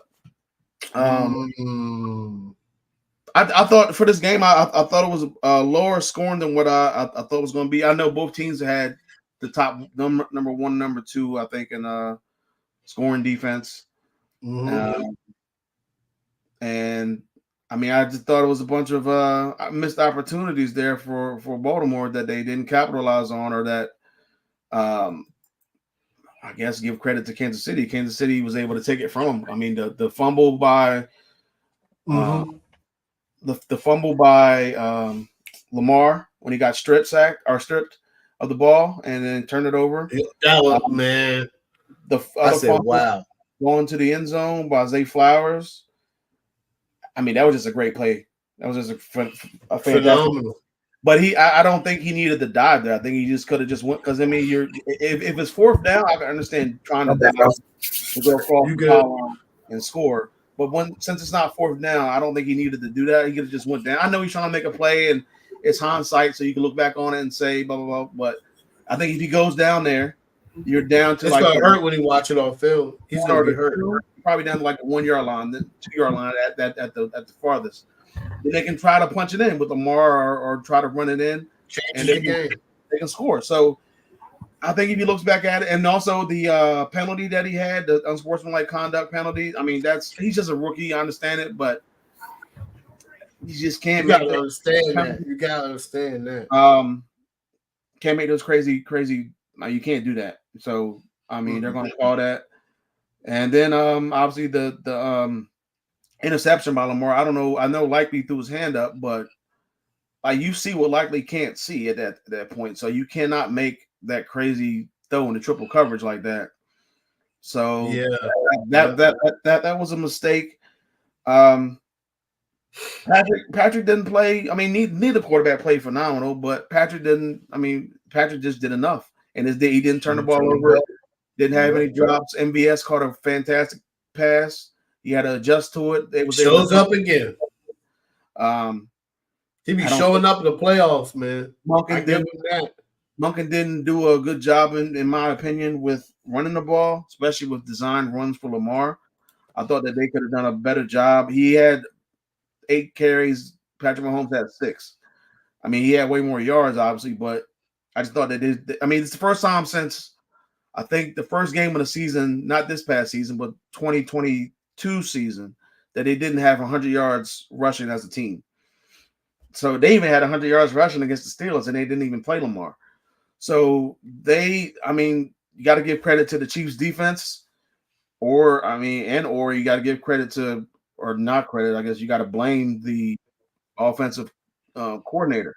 I don't know what he was calling. I just like the first time all season that he just called something, a game plan that just wasn't revolved. It made no sense.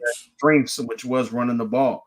I mean, you got not two really good, but you got 2 running backs, and you have Lamar. It didn't work out. So I mean, and Patrick Mahomes was making some crazy throws, the throws to Kelsey. I mean, and also I'm criticizing the offense for their game plan, but the defense, I know he's up for coaching jobs and interviews and stuff like that. And I'm not. I mean, one game doesn't really take away from his greatness and what he's done over the course of the season, but you got to do something against Kelsey. Like, he went 11 for 11. Like, you cannot let Travis Kelsey. I will let MVS get better in the second half, though. I will let Rice beat me. I will let whoever else is out there beat me. I'm not going to let Travis Kelsey go 11 for 11. Like, you got to do something about that. Even though he hasn't had a Travis Kelsey type of season, it's just you got to do something better than that. But I mean, give it up to the Chiefs. It's unfortunate that I don't know about anybody else. I know a lot of people don't, but we got to witness 2 more weeks of Taylor Swift. I'm so sick of that. It's like she gets so much airtime. She gets a lot of airtime. It's insane. Like, I don't know. And it's a lot of airtime. A lot. I had to turn my TMZ notifications on because every 2 seconds TMZ is notifying me about Taylor Swift. Taylor Swift, and she said, "I love you" to Travis Kelsey. Kelsey said, "I love you" to Taylor Swift. I don't care. I could care less. I don't need to hear about that. I don't need to see it. It's just unfortunate. Now it's like, will Taylor Swift be at the Super Bowl? She's performing in Japan or something. And she's gonna make they broke it down. It's gonna be like a Taylor Swift cam or like a Taylor Swift tracking on her between Super Bowl Sunday and her concert or something. Yep. You're gonna have to deal with that. So that's the only bad part about it. Got to deal with this, but I mean, it was a really good defensive game. It's the first time a winning team less than 20 points since 2001, which the Ravens. That's when they won the Super Bowl. They had that real dominant defense, obviously. with Ray Lewis and everybody. But I mean, you got to figure something out, man. Going into next year, I mean, with Lamar Jackson, you got to start looking at Lamar Jackson, start critiquing him, and like you got to start figuring something. Like he has to. He's a really great quarterback in the regular season, but in the playoffs, I don't know, man.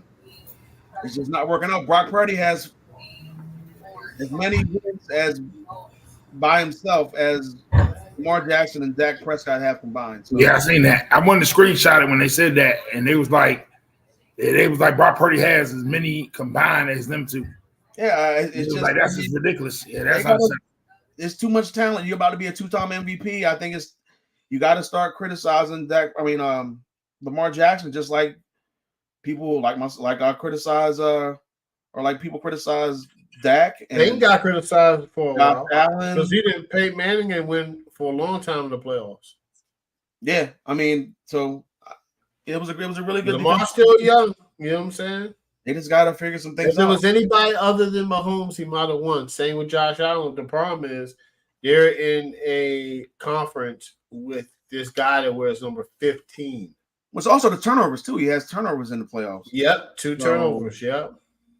I mean, they got some things to figure out. This wasn't the Houston Texans with a first-year quarterback. This was Patrick Mahomes, and the game plan was trash. Yeah.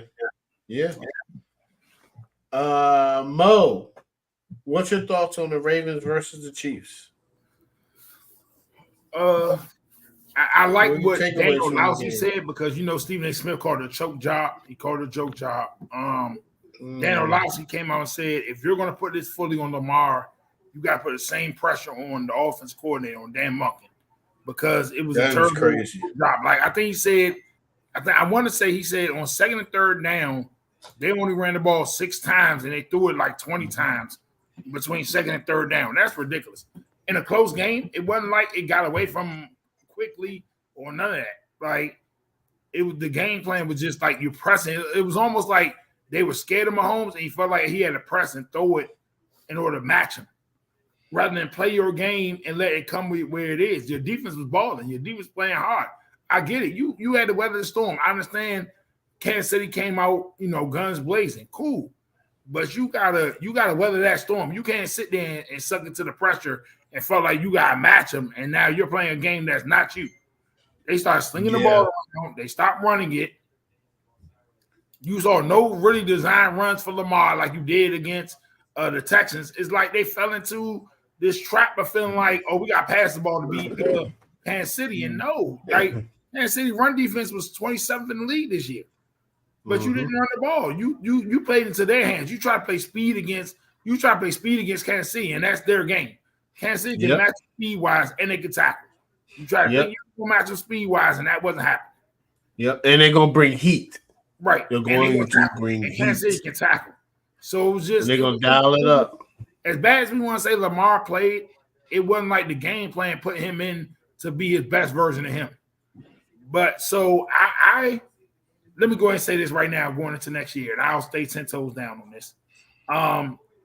If you tell me what quarterbacks had the most pressure next year, I'm going to put 3 out there. I'm going to put Lamar, Dak, Josh Allen to win. To win. And I'm going to stay 10 toes down on that no matter what gets added this all season, no matter what happens this all season. Those 3 got the most pressure on them to win. And when I say win, I don't mean getting out of. I think Dak has probably the most pressure. But I'm saying them 3. I put because of Jerry Jones alone. And listen, Lamar played bad, but also I tell people this: the throw he threw to Jay Flowers, you didn't have to dive. And I was telling a mentor of mine, me and him coach together. When you dive, you don't have no protection with the ball.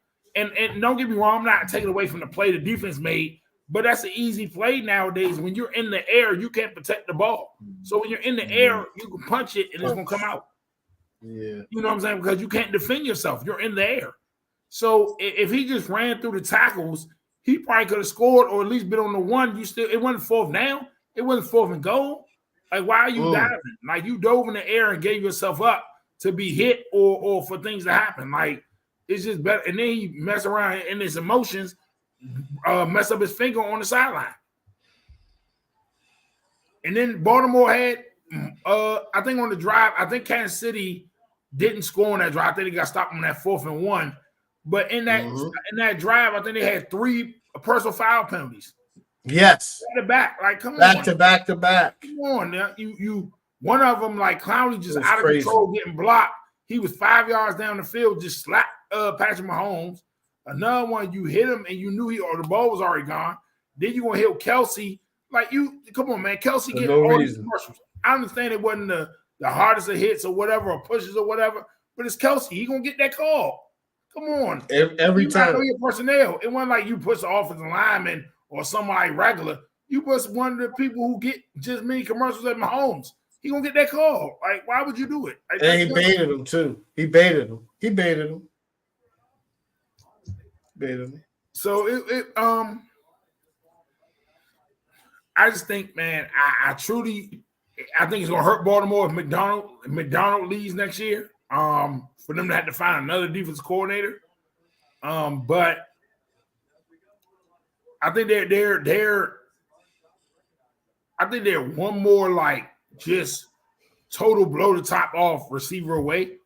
Also just becoming more of the run team. I think in this game, I think the what's name injury showed, especially when the play calling was that bad.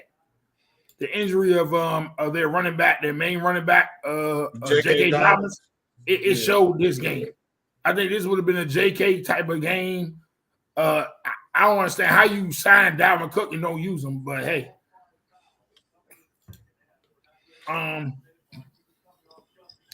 But it's gonna be interesting. It's gonna hurt. I'm gonna see how Baltimore comes out next year, because these lost opportunities you don't get back, because the AFC getting better. The AFC ain't going away. The AFC is getting better. Yeah. You best believe Tennessee's getting better. I mean, not Tennessee, Houston is going to get better. They're going to grow up from this opportunity.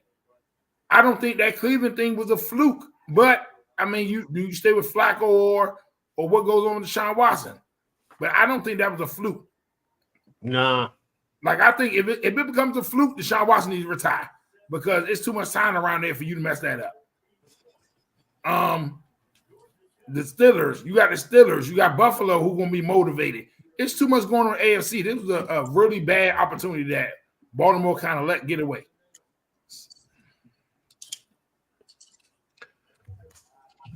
Yeah, so so I agree with both y'all. I think that, I was looking at something and they were talking about that interaction between Justin Tucker and Kelsey, and everybody's like, oh, Justin Tucker was like, they were taking it so seriously. Yes, it's the AFC Championship game. Of course. And those comments right there kind of, I'm surprised Baltimore looked like that. They let the stage get to them. Say Flowers in a taunting penalty. What are you doing? You're down. And as soon as you taunt, you fumble the ball. That's going to hurt. Whether he wants to acknowledge it or not, it's going to hurt. You know what I'm saying? And that's just, it is what it is. They got a lot of work to do. I do agree that Lamar, he got to the AFC Championship game. Only Burrow beat Mahomes. So, Josh Allen got to an AFC Championship game. So did Lamar. Lamar is going to be 27. He's still young. I think he still has time. It's not. Yes, I see why you were shaking your head, Craig. At first, I thought it was crazy. Like wow, Not good. I'm done. Not good at all. You getting beat by anyway, I'm watching the game. All right, but the Chiefs just came out and they showed championship medal. Like, to beat the Chiefs, you got to play like a perfect game, because if you turn the ball over against the Chiefs, you're probably going to lose. They're that good. They don't turn the ball over. They play smart. They don't have penalties. those 3 personal foul penalties, I was like, what are y'all doing? Y'all look like y'all are unprepared. Y'all look like the stage is too big for you. So it is what it is, man. It is what it is. I think they'll be back next year. Lamar, he wins a lot of games. They'll be back. They'll be back. In a way, I think Lamar gonna get him one day. I think he's gonna get him one. In the Mahomes down years. I don't know, man. If Andy Reid stays till he's like Belichick 73, they're gonna mess around and win some Super Bowls, brother. They gonna mess around and win a lot of Super Bowls because Mahomes look like he's getting better and better and better. I saw a stat today. Do you know when the last time he threw an interception in the playoffs? It was the AFC Championship game. They lost to the Bengals in overtime. That's the last time he threw an interception in the playoffs or the Super Bowl. That was a long time ago, man. He's played 6 playoff games since then. He hasn't thrown an interception. He's just a beast, man. He's a beast. Mo, what were your thoughts about the Lions and 49ers? Good game. Lost opportunity. A lost opportunity. It just, and I get it. The Lions wanted to stay, aggressive, but you lost opportunities. You started to turn the ball over. Like I've never seen in the last 4 years. I'll say 3 to 4 years. I haven't seen San Francisco dominate like they were up front. I think Detroit had about 150 yards rushing in the first half. And it disappeared. Like it just went away. And then like I was looking at it, I'm like, oh, they gave him a chance. I'm like, oh, here we go. Like, I'm like, oh, you don't leave the door open. You up 17, finish the job. Do not leave this door open for them. Like, do not leave this door open for them. And you left the door open. And I'm like, and the scariest thing is Brock Purdy was not. This what shows you it's a total team. Brock Purdy does not have to be perfect. Brock Purdy does not have to be excellent because of the team around him. I'm not taking nothing from Brock Purdy. Don't get me wrong. When he has to be plays, but Brock Purdy it's a situation where Brock Purdy does not have to cost them the game. And so I think his confidence, and let me tell you something. And I hate to say what I'm about to say, but I'm about to say it. It's something about him and his confidence that diminishes what they thought of Jimmy G and Lance. Because it's not like this team is different. It's not like they're calling things different. It's not like the organization being ran different. It's something about this kid's confidence that made them say Jimmy G and Trey Lance is not enough. Mo, I heard something that came out a couple weeks ago. They tried to get Tom Brady in the offseason. That's fair. But what I'm saying is, I'm talking about them two, though. I get what I'm saying. I'm comparing Jimmy G to them two. I mean, I'm comparing Purdy. I got you. Jimmy G. So what I'm saying is, if you compare it to the two before him, that was a dude that Jimmy G took him to a Super Bowl less than 3 years ago, and Trey Lance, who you drafted top 3 overall. It's something about Purdy's personality that's different because not like you went out there and brought in something different. It's not like you changed coordinators. It's not like you changed personnel. It's not like you changed ownership. So it's something about him and his personality. You said no matter what, we trust him more than others. So I Detroit, it hurts, and I truly love what. And I'm gonna end on this and pass it over. I truly love what Dan Campbell said. I get it. Some people wouldn't have said it, but he said, man, we might not get back here. You gotta be real. We all grown men. You gotta be real here. You gotta give reality checks here in life. Like, yo, we messed up a situation here. Do we feel like do we believe it internally? No. He said, do I believe it? No. But I got to say it to him or I'll be doing him a disservice because, like, you had a golden opportunity in life to win something and you let it go. Like, we might not get here. You got something, you might not get here again because the NFC is even getting better. Like, you got to look at it. Like, let's just take up the top tier right quick. Dallas, San Fran, Philly. Let's take them three. Let's not even go nowhere else right now. Okay. Them three. Are you really looking at you really can say concrete Detroit going to be back next year? Can we really say 10 toes down right now? We made a prediction right now they're going to get back to the NFC Championship game? Nah, we can't. We don't know what. I think they can go to the playoffs. Yeah, I wouldn't disrespect them by saying they can't make the playoffs next year. But I'm saying I can't 10 toes down, jump out there and be like, oh, they're gonna make the NFC Championship game again. Not right now. I gotta see what they lose, what's going on, but it's a lost opportunity. Yeah. Craig, what are your thoughts on the 49ers and San Francisco game? I agree with Mo. It's a loss. It's a missed opportunity. The first half looked like they just were going to just dominate the game and walk away with it, and up 24-7. There's also some missed opportunities in that first half for touchdowns. I think Gibbs slipped on a screen or whatever it is, or like a swing pass, and he slipped. And if he doesn't slip, maybe he has a bigger gain. And then the move that he made, and then he made a move on the defensive back, and then he just was.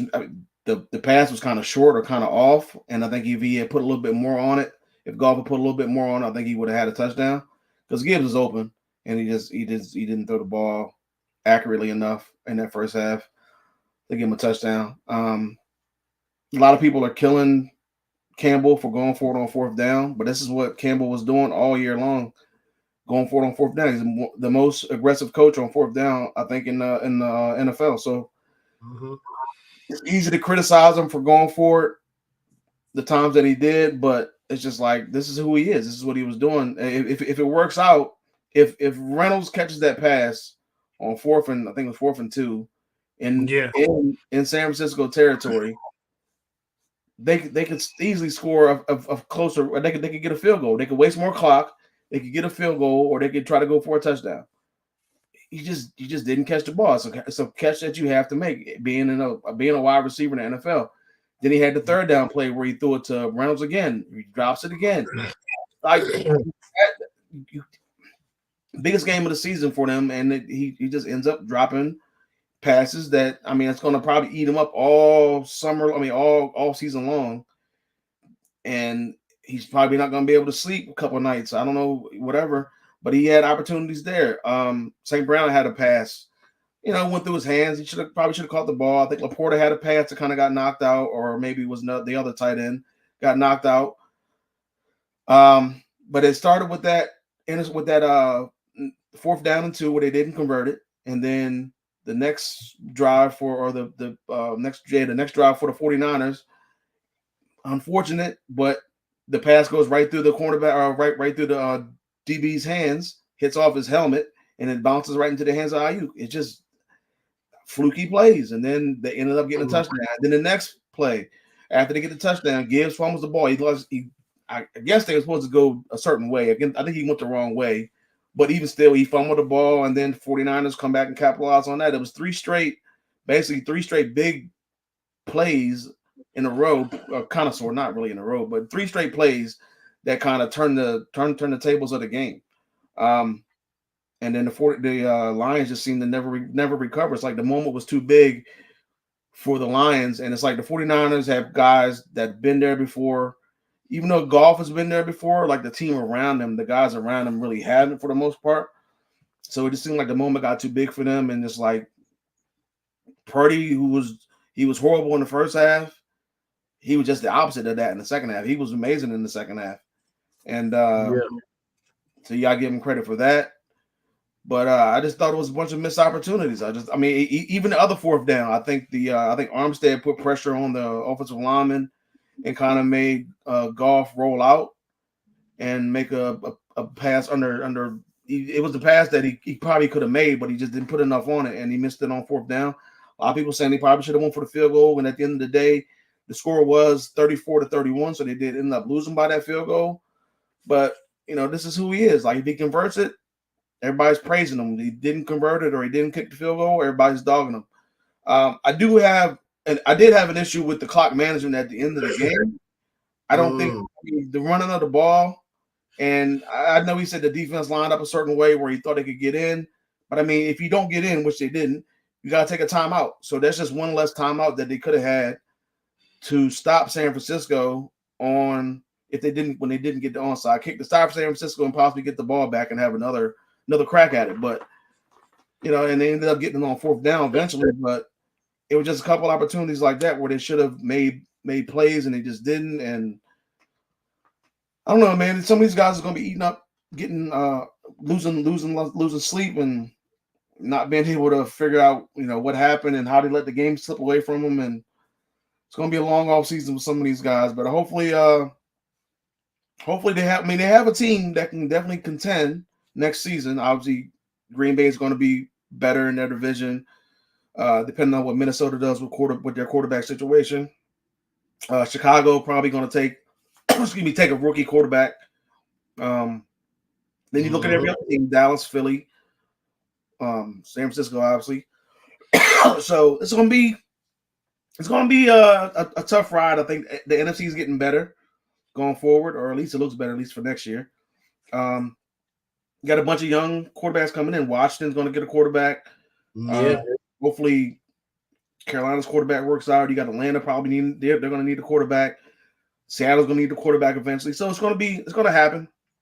But the Lions, man, like, I was excited, and I didn't text my brother or anything like that. I was just waiting, and then second half came, and I don't know, whatever they were doing, running the ball. They ran the ball a lot in the first half. They didn't really do it in the second half. Just missed opportunities. But they're gonna learn from this. They're gonna grow from this, and hopefully they'll be back next year, in the playoffs with another opportunity to make it to the Super Bowl.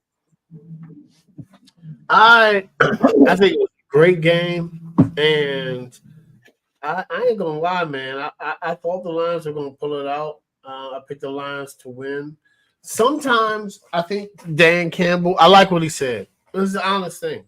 And people are like, I don't think you should have said it. No, you gotta be honest, man. And I think that's what makes him a good coach. He's like, listen, guys, I don't know if we're gonna make it back. That's a real thing. We gotta work even harder. And I think they'll be back in the playoffs, but he's right. It's hard. Last time Cincinnati was in the Super Bowl, they hadn't been back yet. It's hard. Tom Brady took a 10-year gap. It's hard to win championships in any sport. It's hard in baseball. It's hard in hockey. It's hard in football. It's hard in basketball. It's hard to win championships. And if you can get to the best 4 teams, if you get to a conference championship, that's great. But it's a high possibility that you might not make it back. Charles Barkley never made it back to the finals. Never. I thought he was. He probably thought he was. He was a great NBA player. People don't even realize how good Charles Barkley was. He was phenomenal. He hasn't been back. It's hard to just get to those places. I like the 49ers. It's going to be very interesting because when do you start having the conversations of paying Brock Purdy? Do you start having those conversations? Because he's gotten you to an NFC Championship game and now the Super Bowl since he's been starting.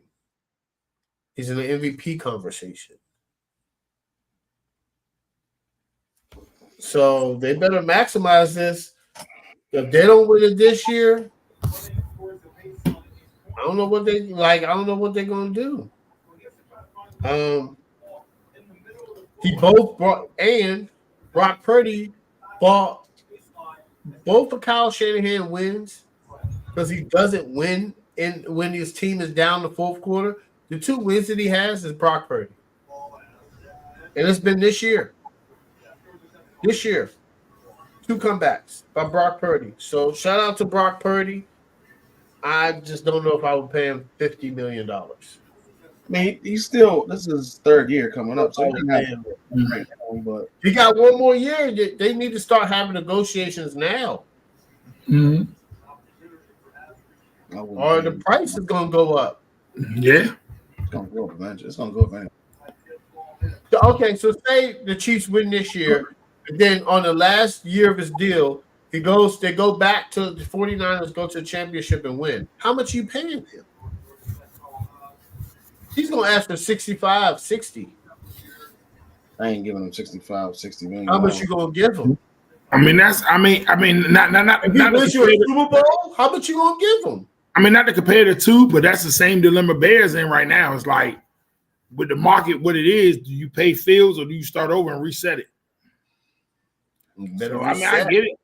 And I'm like, and my thing is, now this the wild part, and I hate to say this, but what this where if you think quarterbacks don't compare with other quarterbacks, especially seeing what it is, if you think Brock Purdy agent, unless he's an idiot, I would go in there and be like, okay, yeah, Brock Purdy's stats might be, but and I tell people this: when you compare quarterbacks, are we talking about stats or are we talking about winning? If you're telling me that this dude should not get paid and he got just many playoff wins as Lamar Jackson and Dak Prescott combined, he gonna get paid, bro. And if people try to compare players or who you have, Lamar, I mean, shoot, Dak Prescott just had 4 All-Pros on his offense, on his team. Yeah. So it's not like, if you try to compare it, it's not like Dallas or it's not like San Francisco's offensive talent just blows Dallas or Baltimore's out the water. So it's like, where do we? Yeah. They're going to have to pay him. Yeah. Oh, snap. That's crazy. They're going to have to pay him, Craig. And it's nobody's fault. It's just the market. It's just the market. Georgia Tech 140. Oh, Lord have mercy. Yeah, I'm seeing it. Maybe I'm watching tripping. this game. Lord have mercy. 121 left. Hey, go ahead. Got it. Drive. Buckets. Boom. Told you to relax, man. Y'all got this. It's close, though. I didn't think it's going to be this close. It shouldn't be this close. Craig, do you have a top 5 this week? Yeah, I got a quick top 5. It's going to be based off of the conference championship games. The top 5 that I've seen. It could be. I mean, and just probably. I know it's a bunch of them that I'm missing. Yeah, the bomb this last time, Craig. Don't do that. I don't know, man. We'll see what happens. You went down memory lane last time. Okay, so number 5, I got the Chiefs and the Bengals from 2021-22. The Chiefs were down, or excuse me, the Chiefs led 21-3. And then they were up 21-10. Eli Apple tackled Hill on 4th and goal, and right before the halves ended, so they didn't get another score. Burrow comes back, leads the Chiefs, ties the game. I think they took the lead, and then the Chiefs came back and tied the game, forced overtime, and Mahomes got picked in overtime, and then the Bengals kicked the field goal to win the game. They went back to the Super Bowl for the first time since the 80s. But that was the Joe Burrow coming out party against Patrick Mahomes. It was a really good game. And then they met again the next season, and then Patrick Mahomes got his revenge in that game. Number 4, I got the Saints against the Vikings from 2009-2010. This was the Brett Favre game where Brett Favre threw the pick in the 4th quarter. Yeah, and then the Saints, I think they were in the Saints territory when he threw the pick, and then the Saints go down and they go to overtime, and then they end up winning the game 31-28. This is Brett Favre's big. I mean, I thought they were going to win this game. This is Brett Favre's big opportunity to get back to the Super Bowl, but unfortunately, it just didn't happen. Is that the year the Saints won? That's when the Saints played the Colts. Yeah. He ended up winning that game. But I thought I really wanted to see Brett Favre versus Peyton Manning, but it just didn't happen. Yeah. Still got Brett Favre. I mean, still got Peyton Manning versus Drew Brees, but Brett Favre. That was a good Super Bowl. That was was the end of his tenure. I just wanted to see that game. Number 3. Imagine if Brett Favre did that though. Brought the Vikings to the Super Bowl. That would have been crazy. Yeah.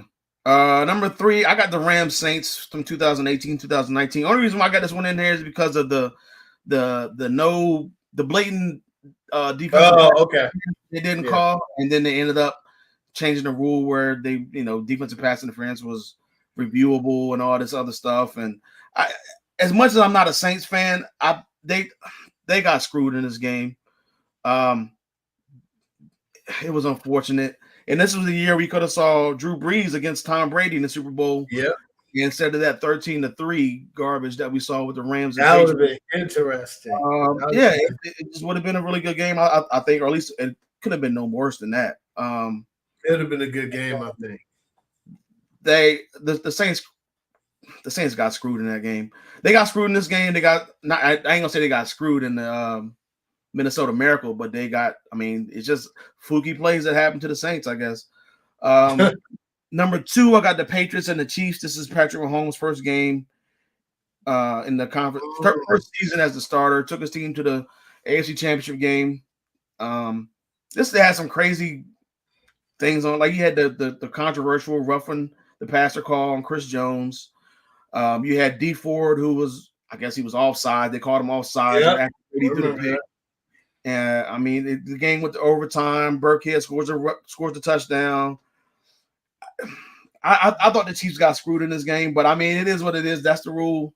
I thought the roughing the passer call was a joke though, but it was a great game. And Patrick Mahomes had a phenomenal game, even though he ended up losing that game.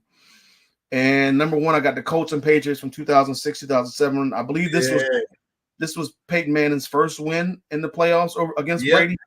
Yeah. Colts were down 21-3. Yep. And then Joseph Adai scores the game-winning touchdown. Brady threw a pick in his next possession that sealed the win for the Colts, and the Colts went on to the Super Bowl that season. So, it was a pretty good. That was good. A pretty good win for the Colts. I remember name. Yeah, that was a big win. Yeah. That was a big win. Well, Craig, sorry about that. Oh. Thought you were gonna. Wow. Thought you were gonna pull it out. Oh wow. They made a bucket with like. That is crazy. That is like crazy. What? 5 seconds left or something? Oh my! Hey, let me get a stop, man. And the wildest thing is, I think that's Georgia Tech's third win against top 10 team this season. I'm done, man. Georgia Tech's been playing a lot of teams close. Duke, they played close. They played Miami close. I think they played Florida. They played some close games, man. But there's no way you should let a team of 9-11. Yeah, This is the second top 10, top 5 upset of the night. I think. Tennessee lost and ranked South Carolina. Yep. Yeah, two top 5 losses tonight. This is inexcusable. It's just been crazy. I think it's gonna be a crazy tournament. I don't think we've seen this type of. It's gonna be a crazy upset. There's been a lot of top 10 teams just going down to. Last tournament was bomb. I don't think they're gonna beat Duke at this point. Not playing, not doing that. They can't make free throws. They can't make a 3. They can't stop. For some reason, they can't stop Georgia Tech from scoring. Like, come on, man. There's no. That was crazy. I thought they said they stopped the storming the court, or they fined the school. We got storming the court because somebody got hit or something happened. I remember Caitlin Clark got hit. Ohio State rushed the court. It's hard to say that with college, though, man. You've been in college, Mo. I don't rush the court at boys. It's hard. Rush the court. That's a foul. They ain't never gonna stop that. Yeah. That they do it in football, they do it in basketball, man. Yeah, absolutely. You just hope they don't destroy any property. Yeah.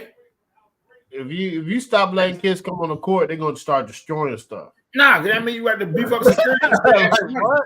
I mean you have to beef They're up gonna security. pull the goalpost down or If you just telling them first regular season AP top 3. If you tell them just don't storm the court, man, you got to put extra security on it, and when they come down, you got to block them because they ain't gonna just do that on their own. They ain't gonna just not come down on their own. Like, nah, ain't bad. I wouldn't do it. But anyway, guys, What a joke. we're gonna see y'all next week. Yeah. It was an awesome show. Like I said, we're gonna focus more on the NBA, and next week we might do a mock draft. Right, it's a little early for it. Might do that. Maybe top 10. I mean, I said the whole maybe top 10. Let's do top 10, man. I'm thinking about it, man. So, all right, guys, y'all, be easy. We'll see y'all next week at 7:15. All right, guys, peace.